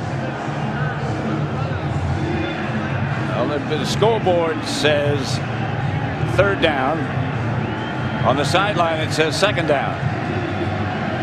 It is second down. It is second down. It's second down, yeah. And we see Dave Thomas is back here now. had cramps or something in his leg that he was trying to work out, and that's why he wasn't in there on that last play. And they went to work right away on his replacement. And now they're going to work on him. And it hit the Giant defender in the head, Sean Williams. Yeah, Sean Williams was coming over to double cover. I mean, they know that they're going to try and work out there on Dave Thomas, so they're giving him help. So that time he had inside help. Here's the inside help from Sean Williams. Sean Williams going over there to help, and lo and behold, he gets doinked in the back of the head. And it brings up a big third down. 3rd and 6. Here's McNabb back in the pocket, and now he comes out of the pocket. And McNabb is going to run. And he got close to a first down. That's going to be awfully close. Yep. Because, again, I think he stretched the ball out because it's not where he goes out of bounds or down, but it's where the ball is when he goes out of bounds or down, and that's a first down. Is it one thing? They had this thing pretty well under control. Then they started to get up the field. You see, that time, John Runyon got Michael Strahan. Strahan got beyond Donovan McNabb. A flag on the play. Ball start by the offense, number 76. 5-yard penalty. It's still 3rd down. Again, on the previous play, Cornelius Griffin, who's been spying McNabb, is the guy who knocked him out of bounds. Yeah, and he's done an excellent job really on has. McNabb. That time, McNabb got him, and he got a first down. And I think John Runyon also got Michael Strahan. One place, as a pass rusher, you never want to be is behind the quarterback. He's not going to lateral to you. Look how wide Strahan was, and now he backs out. Here comes the blitz. And the Giants are successful as Jesse Armstead got there first with help from Emmanuel McDaniel. That's that zone blitz. We saw Strahan is going to drop out. Then you overload the other side. Strahan is here. He drops out. Then you bring the pressure from this side. So you bring the pressure from the right. You drop your left end, and then he's looking for the cross. McNabb didn't see that backside pressure coming. Watch him. See, he doesn't see it right there. Yep. Very effective call by the defensive coordinator of the Giants, John Fox. McNabb incomplete. Fernet Brown not there. And we talk about Giants that are having a big day today. Jesse Armstead is having a big day. He has 8 tackles so far. You could almost single out anyone on that defensive unit. And that's why, and that's true. I mean, and the reason is they're doing so well is they're playing well as a unit. It's not just one guy or 2 guys or 3 guys or one position. It's the whole 11. 3rd and 28. McNabb drops the throw. Pass is caught. Not nearly enough for a first down. Luther Broughton made the reception. And listen to this crowd here, Pat. They've always, I mean, all these years we've been doing Giant games, they've always loved their defense, know defensive football, and appreciate their defense. That goes back to when I was playing. Back to the 50s. They loved the like defense. Andy Robustelli and the guys? Robustelli and Sam Huff. Yep. Toomer is back.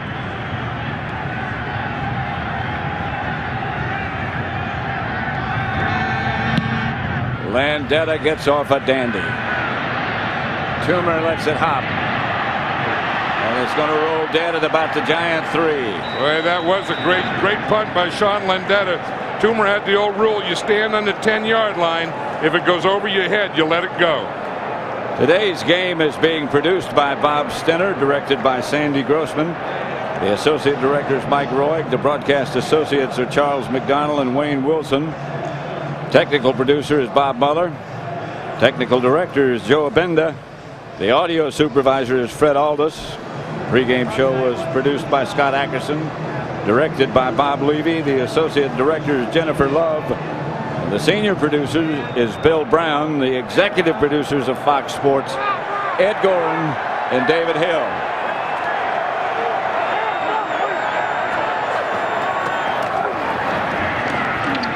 Dane hammers over the right side. This is Tiki Barber. I beg your pardon.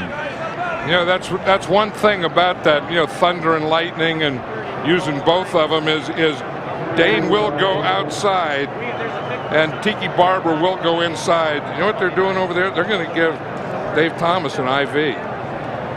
I bet you he's just dehydrated and getting cramps. Has to be. I know he was getting cramps. Yeah, and you could see even when he was in on that last play, he was getting cramps. So instead of taking him in and giving him an IV, they're just giving him one right there in the sideline. 2nd down and 8.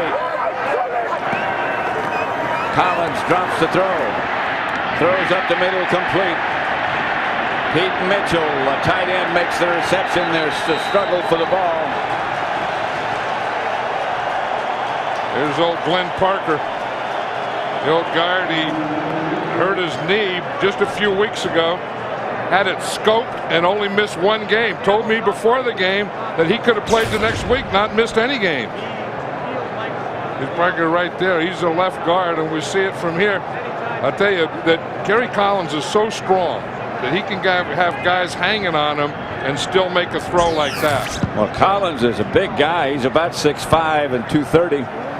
Oh, Glenn Parker there. When you're an offensive lineman, no one helps you. No. They just leave you down there.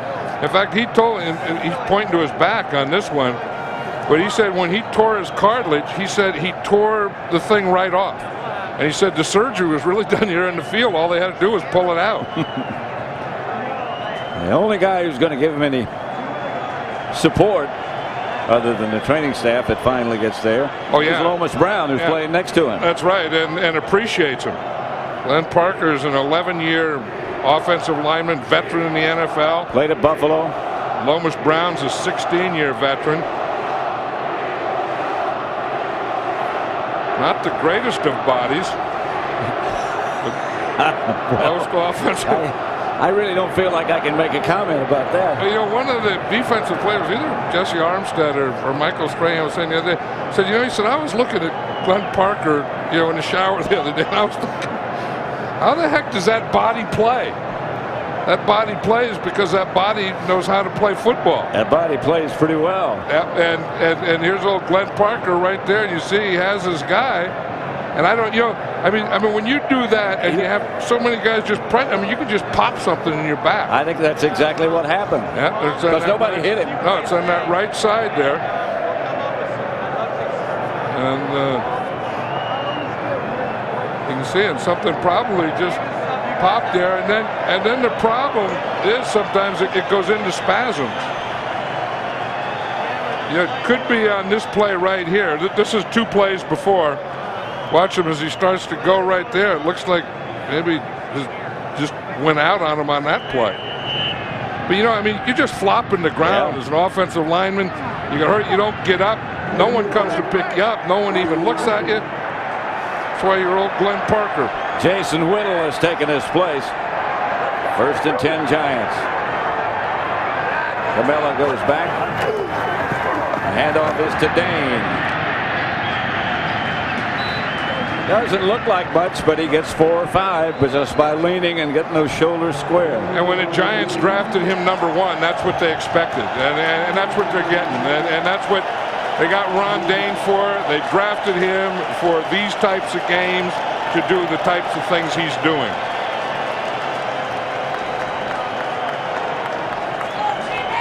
That's the end of the 3rd quarter. Back at Giants Stadium, 1 quarter to go, 17-3, Giants over the Eagles. There's old Glenn Parker. They just patched him up. You know, like you do a tire or something, they put a tire patch. They just put a patch like that on Glenn Parker. 2nd and 5. Collins backs the throw and throws complete to Amani Toomer. That's only the 2nd pass that Amani Toomer has caught today. Both of them just like that. Yep, that slant. That's what he had success with him on early. And again, he was going to get double. You could see Damon Moore, the safety, was coming out there to double him, but he didn't get there soon enough. I think, you know, Toomer's been bothered all day by that leg. You know, every time he, you know, would return a punt or something, it looked like there was something. I mean, looked like he got caught, that left leg. Look at it. It gets caught and spun back and around. But I think it's something out there that has been bothering him all day.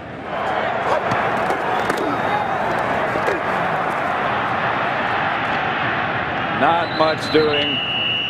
The other thing I'll tell you about Glenn Parker, though, is he's a player, and he's really good for this team. I mean, they brought in Glenn Parker, they brought in Lomas Brown, they play next to each other, and they really added, to the locker room of this team. And you can see, they're ahead 17-3. It's the fourth quarter, but he's doing everything he can to get back in this game. He's probably not going to. Both of them, both Lomas Brown and Glenn Parker, are very smart players. You don't think of offensive linemen as being very smart. Oh, yeah, they're the smartest guys on the team. The pass is complete to Ike Hilliard, short of the first down. Yeah, I would bet that if you took them in testament, the offensive line would be the smartest. Plus, they're the best guys in the team. I was talking to Glenn Parker down in the field before the game. He's going to be back in there. What the heck am I talking about? That's old Glenn Parker. But I was saying, the offensive linemen are always the best guys. I mean, they're always the nicest guys. They have the most fun. And I remember when I was a coach, if I ever had like a bad day, I would always go, like in the warm-up, before practice, I'd always go and stand with the offensive lineman. Amani Toomer is back in the game, split up at the top of your picture. And here's Collins on the quarterback draw. And he just lowered his head and took off like a running back. He is a tough guy. For a first down, who would have thought in this game that Kerry Collins was going to be the rusher? That Kerry Collins could rush for more yards than Donovan McNabb. And this is an organized run. This is one that they're telling him, you have to put your shoulder down. This isn't the time that you're going to slide. You can tell he's not going to slide. No way. He's running this like a fullback. That's right. Running like that, like Alan Amici or one of those guys did. Watch it first from here. down. He's coming right at you. You got down there. First down, Giants.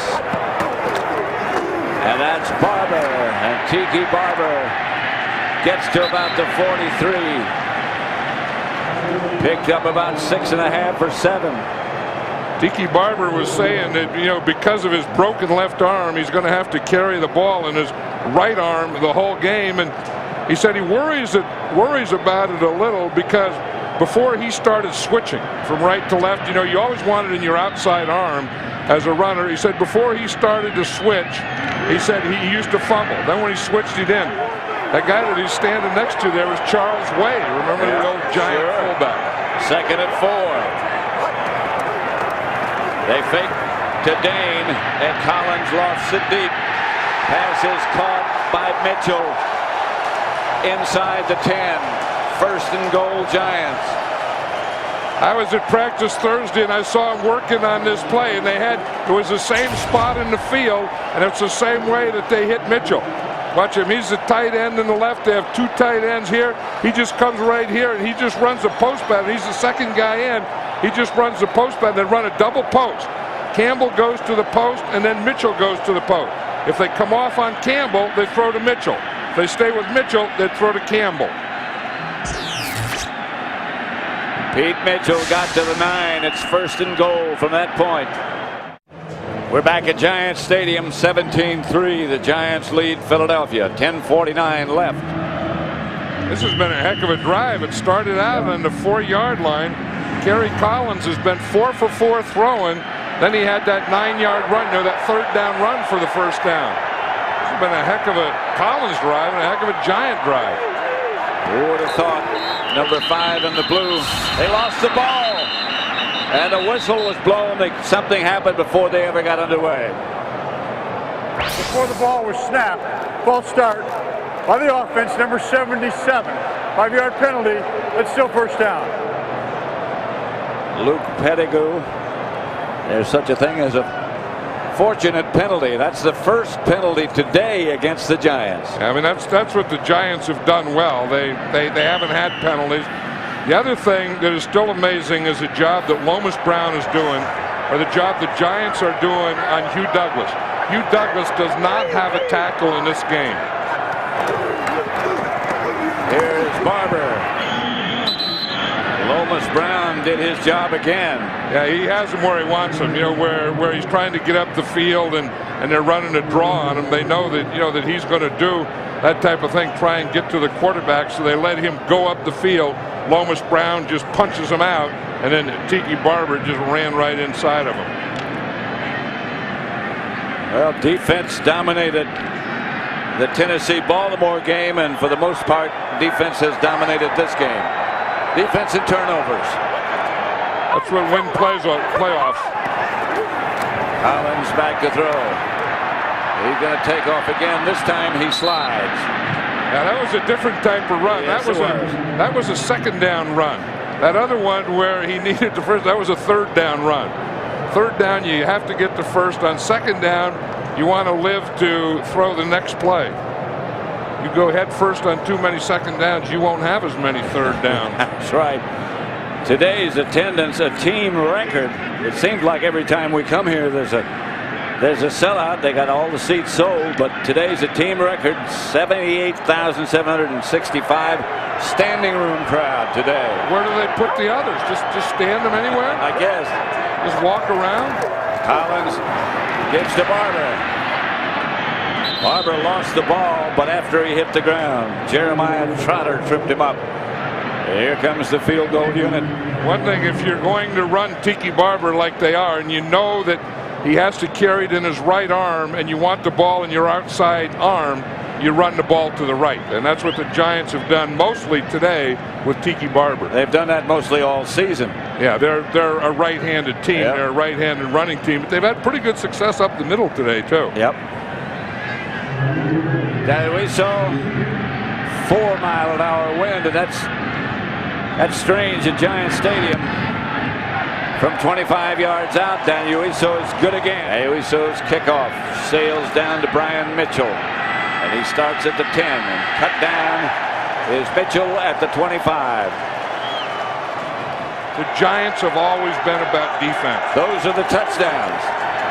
McNabb drops it out for a receiver very close to him, Brian Mitchell. And you can say that it's either third down defense or bad third down offense, because the Eagles are only 1 for 12 on third down conversions. McNabb 16 out of 33 for 130 yards. That's not many. One interception. And he just hadn't been able to get those first downs. And he hasn't been able to run either. McNabb. Torrance Small makes the reception. And we see the guy that makes the play there is Dave Thomas. We saw him in the sideline getting an intravenous feeding. Look at that today. They're 1 for 12, 3 for 10 in the first game, 1 for 11 in the second game. So that's been a problem for them every time they play the Giants, and here it is again. McNabb. Intended for Chad Lewis. They almost have to go for this, don't they? Yeah, you would think that they would have, had a different play on third down. I mean, I would think somewhere they have to just put the ball in McNabb's hands, and he just has to make a play. Sam Garnes was all over Chad Lewis. In fact, if you were going to go for it on fourth down, then that third down would have been a good run down. They need a yard.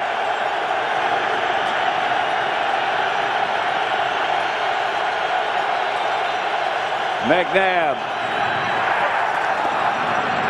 The lunge by Chris Warren should be enough to move the sticks.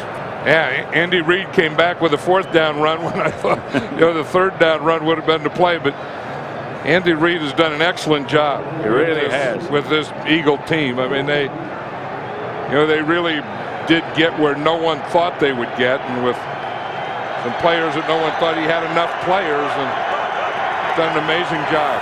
There's McNabb back to throw down the middle. Pass caught by Charles Johnson at the Giant 45. 7:16 left to play.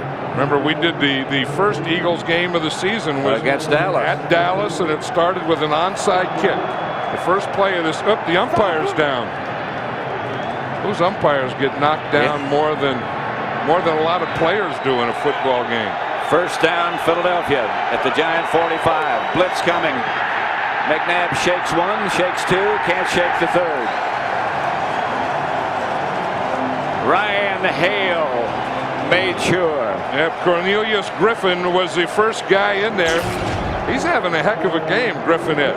You're going to see him here. He's the first guy here, and he gets the pressure because no one blocks him. No one blocks Griffin, so he just hits that hole, and then he makes McNabb spin. And there's the next guy. There's Michael Strahan, and the third guy finally gets him. But it was all started by Cornelius Griffin. 2nd and 17. McNabb in the pocket. Passes underthrown. Small, the intended receiver. He had time on that one. Yep. John Fox was playing that one safe. He was going to make him throw it into a zone, and he was going to have a spy on McNabb. He's got to be tired when the game is over too, John Fox. He's done a heck of a job. Yeah, but he does that in practice. Yeah, I know. In practice, he stands on the sidelines and gives all those signals. They got the towels out now. They got some stuff going here. Here comes the corner blitz. And McNabb tries to run it out of there and can't go anywhere, and he doesn't get back to midfield. Jesse Armstead made the stop. That was a good mixture by John Fox. You know, we said to play before that he dropped everyone off, made him throw in the zone. This time he comes with a blitz and he puts some pressure on him. So McNabb's thinking one thing, boom, Fox gives him the other thing. He's thinking the other thing, and then he gives him the first thing. Mitchell did a good job of picking up Garnes on the safety blitz. But I think when McNabb saw Garnes coming, I think he put the ball down. Yep, he did. All that stuff that we saw John Fox doing meant that. 4th and 15. McNabb back to throw and up in the pocket. Pass is caught. Not enough for the first down. Chad Lewis made the reception. Well, it depends on where they spot it. Well, that's true. This could be enough. Because they're going to spot it right on the line, and the first down marker's right on the line. This is going to be one of those things that is going to be very close. It's going to be millimeters, centimeters. What's bigger? What's bigger, millimeters or centimeters? You're asking the wrong guy. Centimeters, I think. Centimeters is bigger? Yeah. Okay, then this is going to be millimeters. There's right there where he got the spot. And again, as you look down at where the chain is, the first down marker was right on that line. The official's holding it so no player comes and kicks it a little. That's an old player trick where you put it down and you go just give it a little nudge. You're going to hear the cheers. Didn't make it. The Giants take over. And it looks more and more like the Vikings will be coming to Giant Stadium next week. The Eagles have challenged the first down spot. And I think they have to. I mean, this is just a last resort. I don't think it was a bad spot. I think it was a good spot. The ball never did touch that line, I don't think, and the ball spotted on the line, so they're going to lose it. After reviewing the play, the ruling on the field stands as called. The progress was correct. Giants ball, first down. Philadelphia is charged with their first timeout. I think they gave him an advantageous spot, and then when they looked at it, I'm sure that Andy Reid did the right thing because, as I said, it's a last resort. You have to try something, but that ball, they spotted on the line, and the ball wasn't close to the line. So the Eagles will have 2 timeouts left. The Giants only have 1. That cost the Eagles a timeout, but as you said, he had to challenge that if he had any hope. Dane is the deep back, and Ron Dane gets the carry. Got about a half yard. I think with Tiki Barber in his arm situation and this game pretty well under control, I think that they should give a heavy dose of Ron Dane and just leave him in there. That's what they planned to do in the beginning. Tiki Barber said at Virginia when he was in college They didn't tell him to change arms with the ball. Just carry it under the strong arm. Yeah, they called it the strong arm. That's what Charles Way was saying, too, that they taught him there that you always keep it in your strong arm. And Tiki Barber said that was his right arm, but then he started fumbling too much, and he started changing it. I know offensively, I mean, I don't have a vote. I don't even know if they have an outstanding player, MVP, player of the game, or anything, but I would sure give it to Lomas Brown. I mean, a guy that everyone was saying is Hugh Douglas is going to do this. Lomas Brown, 16 years, can he do it? And he not only played well, he played outstanding today. Very intelligently. Lomas pulls in front of Barber, or Dane, sorry. Another dose of Dane. I think so. Dane's playing in this game. Cecil Martin, the fullback in the other team, was his blocker at Wisconsin. So we have the 2 Wisconsin running backs in this game. Philadelphia timeout, and they're out of timeouts now. And there's Lomas Brown, and you know, just the way he's standing there, he got those arms pumped up for today's game. You could just tell that he feels good about himself. I mean, he's felt good about himself in his whole career, but he had a job to do today, and he knew it, and all his teammates knew it, and he came out and did it. Coming up on the Southwest Airlines post-game show, JB, Terry, Howie, and Chris will have playoff highlights and analysis. The Fox Sports ticker will have up to the second stats. All coming up next on the Southwest Airlines post-game show. You see Michael Strahan over there in the sideline. He's organizing something. Either he's going to do something, or he's talking about next week, or he's organizing some deal. Some deal's going down over there. This is Barber trying to go back the other way. And a flag on the play. Bobby Taylor on the tackle. Yeah, that's out of frustration. I mean, the Eagles came in here with a chance to do something and get to a championship game, and I think they've been frustrated all day, especially their offense, and then that carries over. The defense has been on the field all day. Personal foul, face mask. By the defense, number 21. 15-yard penalty, first down. A 15-yarder. Yeah, that's the type where you grab it and then you twist it, as opposed to just grabbing and letting go. Bobby Taylor held on to that one a little and then tried to say that he didn't do it. But the Eagle defense really hasn't played poorly. I mean, they were there.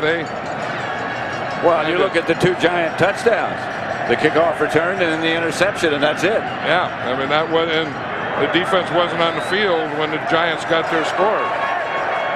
1st and 10 at the Philadelphia 48. Dane again.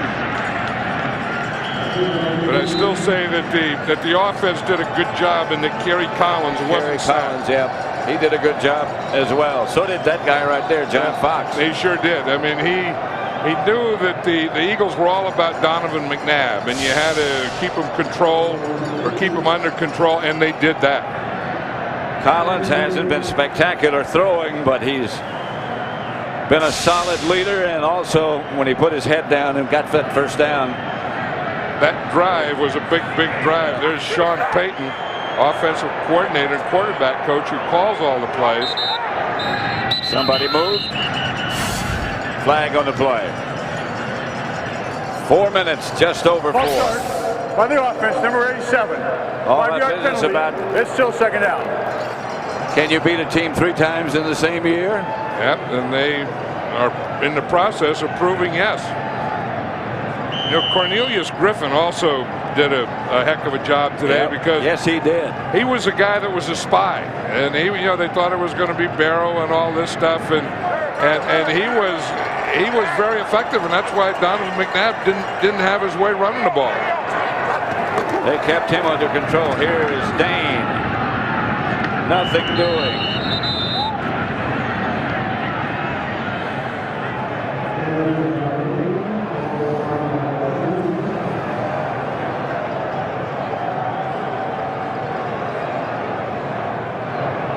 Championship preview, if indeed the Giants do go on to win, and it looks like they're going to. The postseason series with the Vikings is tied at 1-1. Remember the 1997 wild card game and how that one ended? The Vikings came back. I think everyone here remembers that. I think so too. Collins to Dane, hit in the backfield, no gain. Corey Simon still after it. The Giants have won 6 consecutive playoff games. And how about that one? The Vikings haven't. 6 consecutive games, not playoff games, I beg your pardon. The Vikings have not played outdoors since Thanksgiving at Texas Stadium. Yeah, but they still bring in Randy Moss in here. They still bring in Robert Smith. They still bring in Chris Carter, and they're going to have, because the Giant defense plays very, very well. But if they have any trouble or any problems, they have trouble or problems with speed, and the Minnesota Viking offense will bring that in here. Ball start by the offense, number 29. 5-yard penalty. This is a pretty fast track too. At least it would seem so to me from being down on the field before the game. Yeah, before the game, when I walked out there, the thing that I noticed was how hard the field was. Yeah. And you can look and see that there's not a lot of slipping and sliding out here today. That this would be, I mean, for January, surprising. You would call this a fast track. Yes, you would. And I can't remember at this time of year when there's been so little wind at Giant Stadium. And we've been here a few times. This is a beautiful day. We go back to, and the punt's blocked. It fumbled. The ball's loose again. Jason Bostic blocked the punt, and the Eagles get the turnover. Luther Broughton. They say the ball's on the 10. This is a thing that they started, and they had their outside guys come back in to help protect. But then when they came back in, they didn't block. They saw that the Eagles were going all out. They were going for a block, so the Giants brought their outside guys in, but their outside guys didn't stay and block. And if Bostic doesn't fall down, the Eagles are in the end zone. Look at this. See, Howard Cross can't get to the outside guy. Bostic gets in there, and then usually if a punter's 15 yards back, a guy can't get there from the outside. The Eagles have no timeouts. Here's McNabb back to throw. Incomplete, and the flag on the play as Armstead grabbed Torrance Small. Yep, that's like a timeout. A flag, of course, will stop the play, and then they are going to get one at the 2-minute warning. Yep. So what the Eagles have to do is get a score in here so they can get an onside kick. By the defense, number 98. The ball is placed at the spot of the foul. Automatic first down. You saw that. It was Jesse Armstead. Yep. And now what Andy Reid has to do is to use that 2 minutes. See, you also get a clock stoppage, a change of possession. So you would like to score right away and before the 2-minute warning. McNabb overthrows Small. The faded too far. And he's looking on that card. He has all the situations there and all the plays. And you have plays for, inside the 10. So these are his 10-yard plays that he's calling now. And that'll be until he gets down to the 3-yard line. Then that would be goal line play. 2:12 left. Here comes the Giant blitz. McNabb. Incomplete. Intended for Jeff Thomason. The pressure up the middle from Garnes again.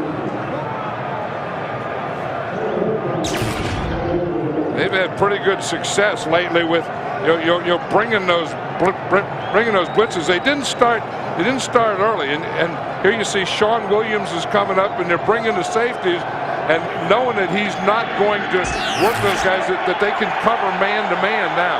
It was Sean Williams and Cornelius Griffin who put the pressure on. Third down. Here's McNabb. steps away from one, throws to Warren at the 35. There's a flag on the play. Warren out of bounds at about the 1.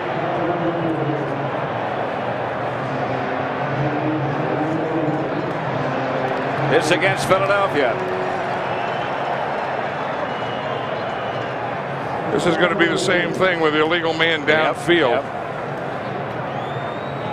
I think if they get to third down, they ought to kick a field goal. Ineligible Well, they're player gonna by the get offense downfield, number 60. 5-yard penalty.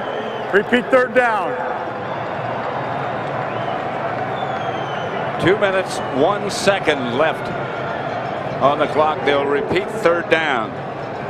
And so they get another third down play here. If they get to fourth, I think they have to kick the field goal. I mean, to get the thing going, because they got to get the ball back again and again. So the sooner you get a score, then you could go for the onside and then take another one. The longer you take trying to score, the less opportunities you're going to have.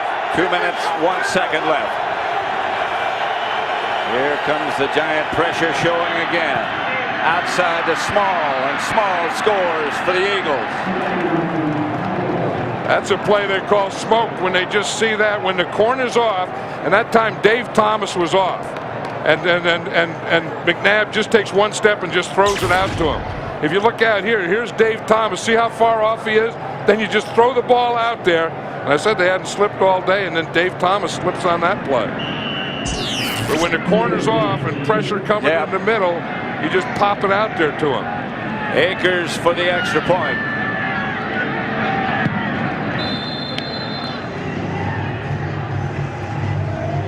Back at Giant Stadium, 20-10. The Eagles just scored. 1:56 left. There's a lined up all to the left. Yep, there's a kickoff team, and then here's a hands team on this side. They're all bunched up. So you got this bunch. You're going to run into this bunch, but the ball has to go to that red line. It has to go 10 yards before the Eagles can touch it. The Giants can come across. Remember, Jason Sehorn came across and ran one back for a touchdown.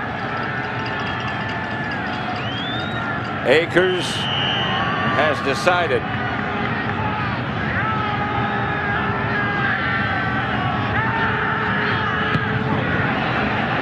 Over the head of the Giant close men, but the Giants recover. Ike Hilliard fell on the ball. Yeah, that didn't work. They tried to trick him. They lined up in the left. They got the Giants to line up in the right, and then they kicked it to the right. See, they kick it back to this side here.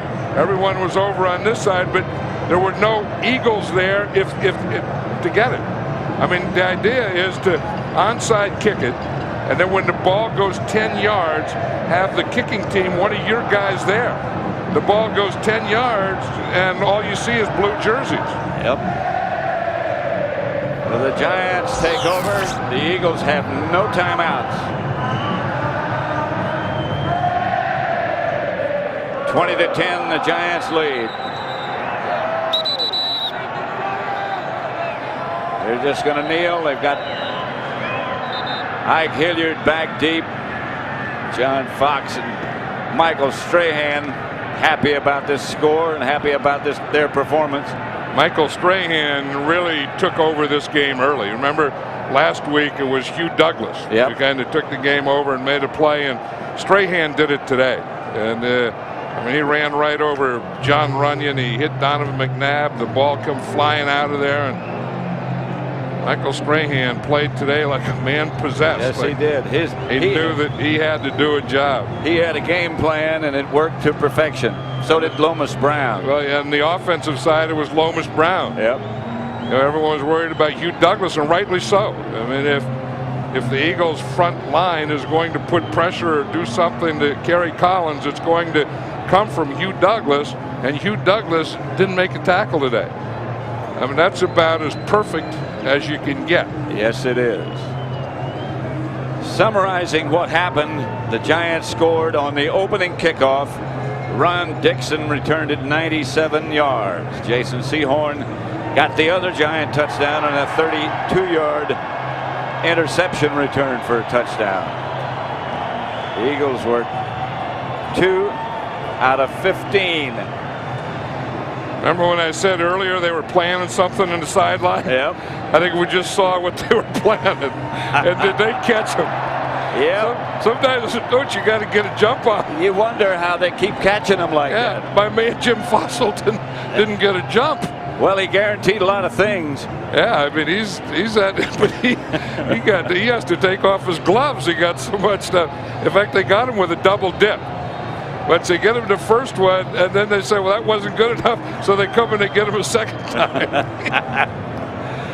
Well, I'll tell you, when you get into playoffs like this, it's worth it. At least it's not anything but water. I mean, that one got everyone. Yeah. It got old Murph down there. It Yep. got Fossil. It got That's what Strahan was plotting. You're I know right. it. I know it. And now they got the third bucket. Now they're going to go get someone else. It's probably going to be John Fox. Collins just kneels down, and the clock will continue because the Eagles have no timeouts. They got John Fox. It was John Fox. You can see those defensive guys there knew that they were going to go get their guy. The last NFC title game here was against the Redskins, January of 1987.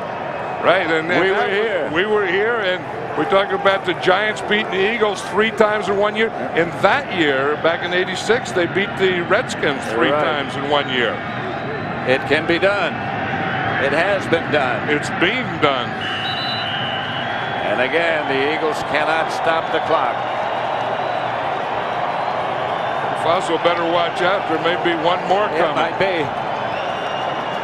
Andy Reid, you know what that is. The tough thing, it's great to be in the playoffs. 12 teams make the playoffs. 11 of them lose their last game. And the finality is tough to take because there's no game next Sunday. You know, there's no we'll get them next week. There is a game next Sunday, but they won't be involved. Not the Eagles. Yeah. Not the Eagles. But you have to go home and work your clicker. The Giants get to play in the big one. After this, there will only be one game between the New York Giants and the Super Bowl. Super Bowl number 35. The Giants will let it run out and come away with their third